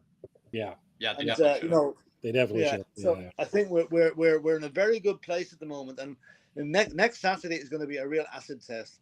If we can come away from Stamford Bridge with something, a win would be brilliant. A point would be even, would be good. We will show everybody that they're already sitting up. I can see the comments coming in now on the press releases here that Spurs have surprised a few people today by winning so convincingly against Southampton. So the only way is up for us, and let's hope we can keep it that way. And good time to be a Spurs fan. It really is. And we've put up with so much over the years. It's great to have something like this to go with on the first day of the season. It really is. Catman just saying exactly what you feel like, Philip. He's been a member for 13 months as a Flat Cap member, and he's saying a great day to be a Spurs fan. Love you guys. You are the best. And it is a great day to be a Spurs fan. Yes. Hopefully, a good year to be a Spurs fan. Yeah. It is. It is. Hopefully. I It mean, it will be. Have more belief, guys. It will be. oh yeah. Love it. Love it. And as well, I think I'm going to end the poll, Dave, just because it's kind of getting my way here, kind of in the viewing. But do you have any reports on the poll, Dave? Any of the numbers? Yeah, so look, we've had 332 votes. Kulizeski has picked up 82% of the votes. Session with 10%, Dyer with 3%, and Emerson with 5%. So Kulizeski takes it single-handedly. It tells you what I know, doesn't it? Yeah. That's all right, Philip. I'm loving it. Believe me, Philip, I'm all there for it for that Emerson praise. I was loving poor it. Emerson. What's he got to do to get man of the match? Score a hat trick? I don't even know if that's enough. Big up Catman, though. And honestly, it's going to be a good year. Correction, it's going to be a good year as a Spurs fan. Not just good. Absolutely. Dark Sun G saying this is why. Yeah. Just quickly, with Kulizeski, he did get a goal and assist today as well. So, and he was a constant threat on the left-hand side, beating his man, getting inside and everything else. I do think he slightly edges Emerson for man the match. But look, I don't want to hear anybody talk bad about Emerson today. Keep him out your mouth, as Will Stewart would say. Jack, you could do it. Keep my Emerson out your bloody mouth. I think it's KPV. KPV likes to say it that way too. I think KPV will be saying that on the fan show soon. Dark Sun G saying this is what happens when you have a spicy bench. You can sub off players with yellow cards. Quality. Conte put in the winning mentality for 3 points today, Nick. Yeah, man, that actually hits on my big takeaway. One cliche that I've always hated hearing about Spurs for the last couple of years is the lack of strength and depth, right? Nope. So strength, the fitness is on show today, and the depth, 4 subs, all made an impact. I put in the chat, man, I think we should all petition the Prem for unlimited subs. Because that's how excited I am to see the people who are on our bench play, man. No, Yeah. you have to be Jurgen Klopp to do that. He's the only one who gets away with that. But yeah, man, I'm very excited about our options. We know that we've got quality in the first 11. Our options are now quality. Big up, Nick. I'm liking that answer. Dark Sun G, the bench has been looking extra spicy. Didn't even have Richarlison on it, so it could have looked even spicier. Some of the players that it's just not even seeing a Harry Winks in there. No real youth players in the team. It was just nice to see Dark Sun G, to see Longley, come on as well. Maybe give Ben Davies a bit of a rest because he's coming back from injury. Doherty got his minutes. Jet Spence, was still there. Lucas came on. It was beautiful, and it was nice to see us take advantage of those 5 subs as well. Big up, Dark Sun G. What I will say to people is that's a reflection of the summer window we've had and the work that we've done to be able to get it to that point. Think about the bench today with Richarlison still to come onto it, compared to the bench we were looking at last season. When you're looking at the 2 Craig twins on, who at a size like a club the size of Tottenham should never ever make the bench unless it's a cup or a FA Cup, and it's nothing to do with them, but they just don't have that experience to be getting onto the bench and making an impact in games. So the bench today is a massive reflection of the window we've had this summer. Yeah, absolutely. Fair point. That was a scary bench. That was a scary bench Spurs had today. It really was. It was the strongest bench I can ever remember seeing in the Spurs team. Yep, and absolute war putting in no Skippy too. No Richarlison on the bench. True. Yeah, we're too light. Two players that would be on the bench weren't on it. Yeah, that's right, Skippy as well. I mean, it's just a reflection of the summer, like you said, Dave. It's a reflection of the summer business. It's also a reflection of even the summer business that's still to be done, because I know we haven't had many outgoings, but all those outgoings, Dave, they were nowhere near the squad, nowhere near the stadium by the looks of it, in Dombele, Gio Lo Celso and whatnot. So that was also nice to see that, some of our, likely outgoings weren't even near the first team. But the fact, right, that them guys are nowhere near the team and that we brought in players, even though we're struggling to offload these guys, and we still have them around and they're nowhere near the team. This just goes to show how far maybe we are starting to come on as a football club, and that we are starting to rectify problems in a number of ways. That you can't always sit there every window and look to offload your deadwood before you bring in players. You've got to act early, and we've done that, or else we wouldn't be in this position today. The stats are up on the screen here with Sky Sports at the moment. Just read them out. Yeah, Sure. 58% possession, 18 attempts, 8 on target, 10 corners, 11 fouls, 3 yellow cards, 85% passing accuracy. Whereas Southampton had 2 shots, 10 attempts, 2 on target, 2 corners, 6 fouls, no yellows and no reds. So pretty comprehensive there. 8 shots on target. And Basuma, I thought call him Basuma, not Bissouma. Basuma, probably kept the score down a little bit on their behalf. Yeah. Definitely. Love that, Phil. Thank you for the Oh, stats. look, they're showing that golf match, David. I'm in the background there. They're showing the golf match where Big H is playing. Oh, are they? The famous golf course. Yeah. We're in the background there somewhere. Sorry, I'm digressing there. No. Are you recording yourself? Maybe. Try to find him. John Stokes saying, man of the match for me was Kulusevski and 2 assists from Emerson. Yeah, those 2 assists, were gorgeous. And who knew that, Emerson would have 2 assists already? Probably most thought he would have 2 assists by the end of the season, John. And the Kulusevski, easily the best player on the pitch, if you ask me. I just thought he was just an absolute beast from the beginning, especially when we didn't even look very good in the first 10 minutes. Emerson and Kulusevski actually looked good from like minute 1 to minute 90, if you ask me. But I thought the Southampton player that put the ball in his own net. I don't know how he quite managed that. He seemed to twist his legs around and hit the ball the wrong way or something, Gorgeous finish, There's a brilliant finish. It would have been easy to clear it, though. He could have took a touch. He could have took 10 touches and cleared that. There was no one near him. What an absolute pleb. Well, He could have just stood there and let it bounce off of him. That's the panic that our forwards are instilling teams already. Yep. Yeah, absolutely. Scarier thing is that's their best center back. It's also the scarier thing, the man who got that own goal. So he's their best one. Dark Sun G saying in 2021, our first game was versus Everton. We lost 1-0.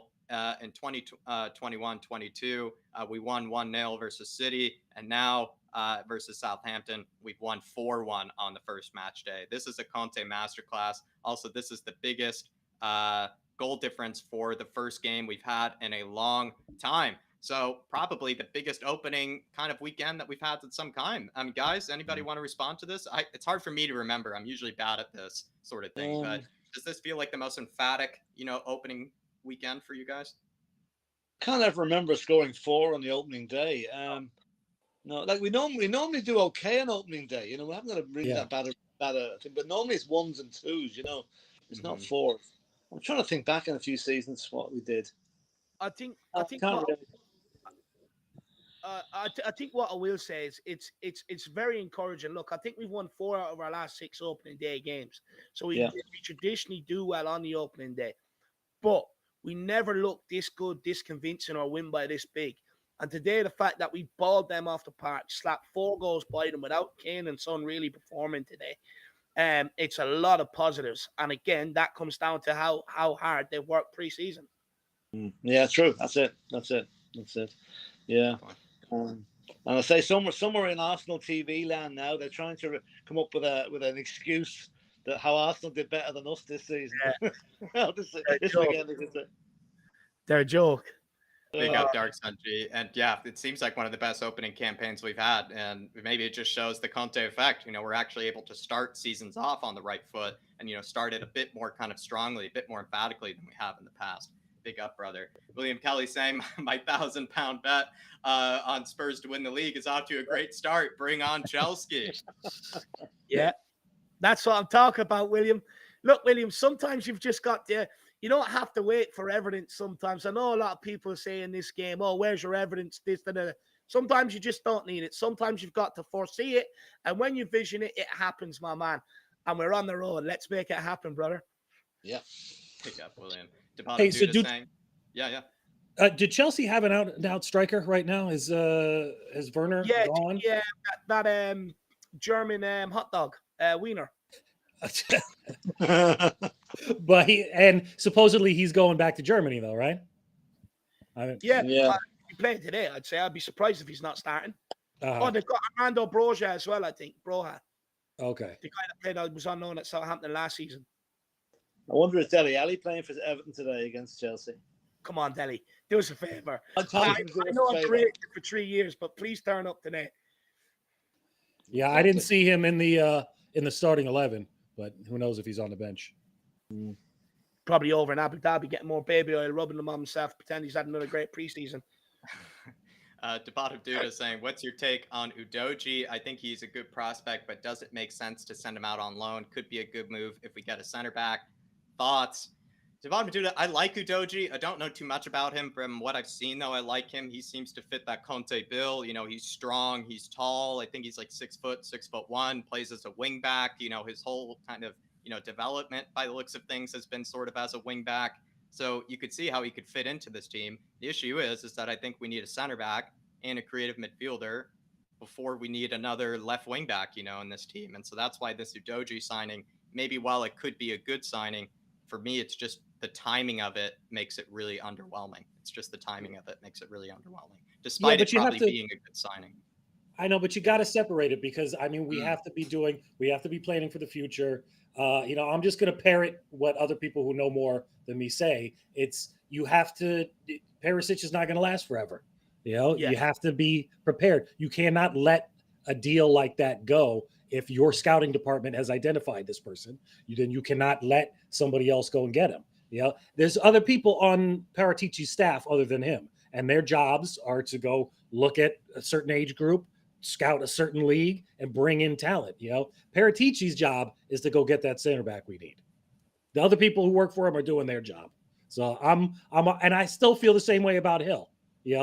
That's why we got Hill, is because he's an investment for the future. So I'm happy with it, man. I'm glad we're making those kind of moves right now. I'm liking that. Dave, thoughts on that? Yeah. Optimism from Nick there. Nice to hear, actually. I'll let Philip go first. Seniors first, and then I'll go. I think you're on mute there, Philip. Are you on mute? Whoop. Log out and log back in. I don't know what's after going on. Log out and log back in. No, still can't. Yeah. No, still can't hear you. Just refresh it, maybe, Philip. Yeah, just refresh it. Log out and log back in, my man. Log out and log back in. Look, I kind of sit in the middle of Jack and Nick, to be honest with you guys. Look, for me, I agree with Nick in terms of there are other people working for Paratici in the scouting department, and you can't let the deal pass up if it's available, if he's who you have identified to replace Perisic, because that's essentially what he is. He's going to be Perisic's sort of replacement in a year or two. But I also agree with Jack. And look, for me, unless we have that cash available and still to get a centre back, fine. But why are we spending money on this guy when we have other areas that need to be addressed for the here and now? And hopefully after today's win, they can get them problems addressed before the end of the window, just to have them extra options for the here and now. Because signing Udogie now alone and back out, it's not going to help us win a Premier League. It's not going to help us win a domestic trophy. It's not going to help us go deep in the Champions League. But signing for the here and now, we will. And the reason why it's important to get for the here and now is because of the great strides we've made in the window to close the gap from being a team that aspires to finish top 4 to being a team that has ambitions of winning a Premier League title. And that's what Conte's ambitions are. But I think you alluded to a point earlier on, Jack, or was it Philip, that signing kind of suggests that if we're signing for the future and Conte really likes him, does that mean Conte's future lies at Tottenham? Oh, it was Philip who said that. Yeah. Philip, what are your thoughts on that? Yeah, no, I still think that, okay, the optics of this signing probably go a bit against what we're looking for at the moment. We're looking for a centre-back. This has jumped the queue, right? Not to say we won't still get a centre-back. I think we will. But but the fact that he's signing players for the future leads me to believe that Antonio Conte, barring something going drastically wrong, sees his mid to long-term future at Tottenham. We can only hope that is the case, because we don't want to be in a position next summer looking for another manager. Really, so hopefully that's an indication the guy is happy at the club. Well, we know he's happy at the club, but he sees success in the upcoming seasons. Yeah. Definitely, Yeah, definitely. I hope And so. I'm liking this optimism from Nick and Philip here. Combined with the fact that sometimes you can't take your own frustrations out with the transfer window on just some signing. Like it's unfair to take it out on the player, or to take it out on to look at it that sort of way. I like Nick's point there. And before we move on, I also want to stress, Jacko, that if people do have a problem with this signing, it's important not to take it out on the kid or direct it towards the kid, because it's not his fault that he's so good that Tottenham have identified him to come in here in the future. You make sure your frustrations are aimed at the football club and the football club only, and not this kid. I don't want to see a repeat of what I seen last January, where people are putting down players before they've even stepped foot in and around Tottenham or even on the turf. I don't want to see it, and I don't want to hear it. Don't take it out on the kid. Look what Kulusevski and Bentancur done when everyone called them rejects. They answered, we ain't rejects. We're born winners, man. Sit down. And I don't want to see the same repeat on this guy. Because at the end of the day, a lot of people, if you look deep inside yourself, those who did call them rejects, it was because you were frustrated at the club and the business the club done, and not the actual player. So this time, let's not take it out on the player and aim your frustrations at the club. I think, David, they're also called average rejects. Well, look, they're not rejects anymore. They're fucking superheroes now, baby. Exactly. Dark Sun G saying Kulu did a whole lot better than Diaz did today. Lol. Kulusevski, in fact, could he be a better signing after the end of the season than Luis Diaz? I mean, does anyone want to make a bold claim that Kulusevski could have better numbers than Diaz maybe at the end of the season? Yeah, I will. Mm-hmm. Well, he's definitely picked up where he left off right at the end of last season, man. Yeah. He hasn't slowed down at all. Scoring and assisting right from jump. So who's going to raise their hand? Is Kulusevski going to finish with more goal involvements than Luis Diaz at the end of the season? I would say yeah. I'll raise my hand on that raising one. our hands, everybody. Raising our hands. There you are, Jack, where do you sit? You can't sit on the bench, my man. You're about to fall off. Just raise my hand, my man. I just raised. I just raised my hand, Dave. I put Kulusevski there. I think no question, especially the way he was, the way he has started off. What is it? A goal and assist. Just already today had 2 goal involvements. Luis Diaz, I don't know if he had a single one. I mean, probably. He hit I think he might have hit the post at one stage today. I'm not quite sure, but he wasn't really that prominent in the game. I mean, my biggest take at the Liverpool game was the look on Jurgen Klopp's face when Fulham were 2-1 up. I should say it's not allowed for players to play well against us. Why just roll over like you're supposed to do? But, he didn't like seeing that big beautiful donkey Mitrovic causing him all that trouble. No, absolute class performance, Mitrovic. Yeah, brilliant. Love that. Especially beautiful the first goal. That was a classic goal. I was raging. I took him out of my fantasy league because I was a million over, and he would have bagged me hella points today. I was raging. He definitely would have. He should have just sacrificed someone else. Welsh gal, though, that's the power of the itch right there. Mitrovic already knocking points off Liverpool. A great introduction to the Premier League for him, as well, because he has not done well in the past in the Premier League. William Kelly saying, remember, boys, Conte will outlast these owners. That's what he's also predicted in the past as well. That's a bold one right there, man. Are we going to raise our hands again here, lads? Do we want to, jump on this boat with William Kelly? I really like William, but I think I'll hold fire on that one. I'll be honest, right? Let me just put it this way, right? They're the biggest club in London. They're like where they're situated, hot property. They've got a stadium which everyone that's looking to host concerts or stuff like that. Tottenham Hotspur Stadium is now their #1 venue. We can host American football, rugby. The money these guys are going to take in off this club from now. We thought, look, they took enough money from there now. From now on, the money that this club is going to make, I don't see why they'd sell up, especially if we go on now to do well and it's not as much of a headache for them. I don't know, I don't know. I love you, William, but this one I am sitting on the fence. I got some interest. This one seems hard. I don't know, William.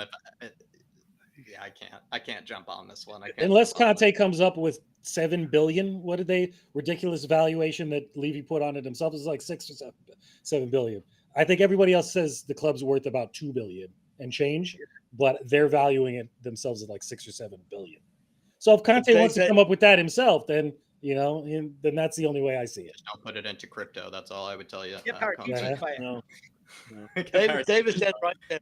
The fact that the money generating, like even last week alone, I don't know what the figure was for the Lady Gaga concerts, but the ENIC made an absolute fortune on the bar and the restaurant table, and the renting out the stadium. They must have made several million, and that's one weekend. So they're in it for the long haul now, and if the team is successful, then the clamor to get rid of them will decrease. Definitely. Yeah. Well, everybody, that is kind of wrapping up towards the end of the show here. We do have plenty planned, everybody, of course. Dave, we have our fan show Monday. We have, of course, next week with Chelsea, which is going to be a big build up to that. But you want to tell people maybe what's going to be headed up for the Harris Army while I put some links in?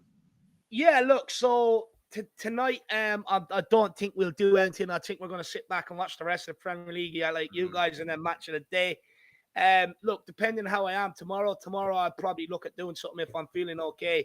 But look, definitely 100%, guys. We are back Monday with that fan show, and we want to hear from you guys. So make sure you get on and have your say. Tuesday, we'll be doing that Irish podcast as well, guys. So make sure you tune in for that. Mr. Brady, I'm on. No, not Tuesday, Wednesday. Mr. Brady's not around on Tuesday, so I'll make it Wednesday. Tuesday, sorry, we have Ben from We Are Tottenham TV on. Myself, Jack, and somebody, I can't remember. We'll have somebody else on. We'll do a nice, good debate panel.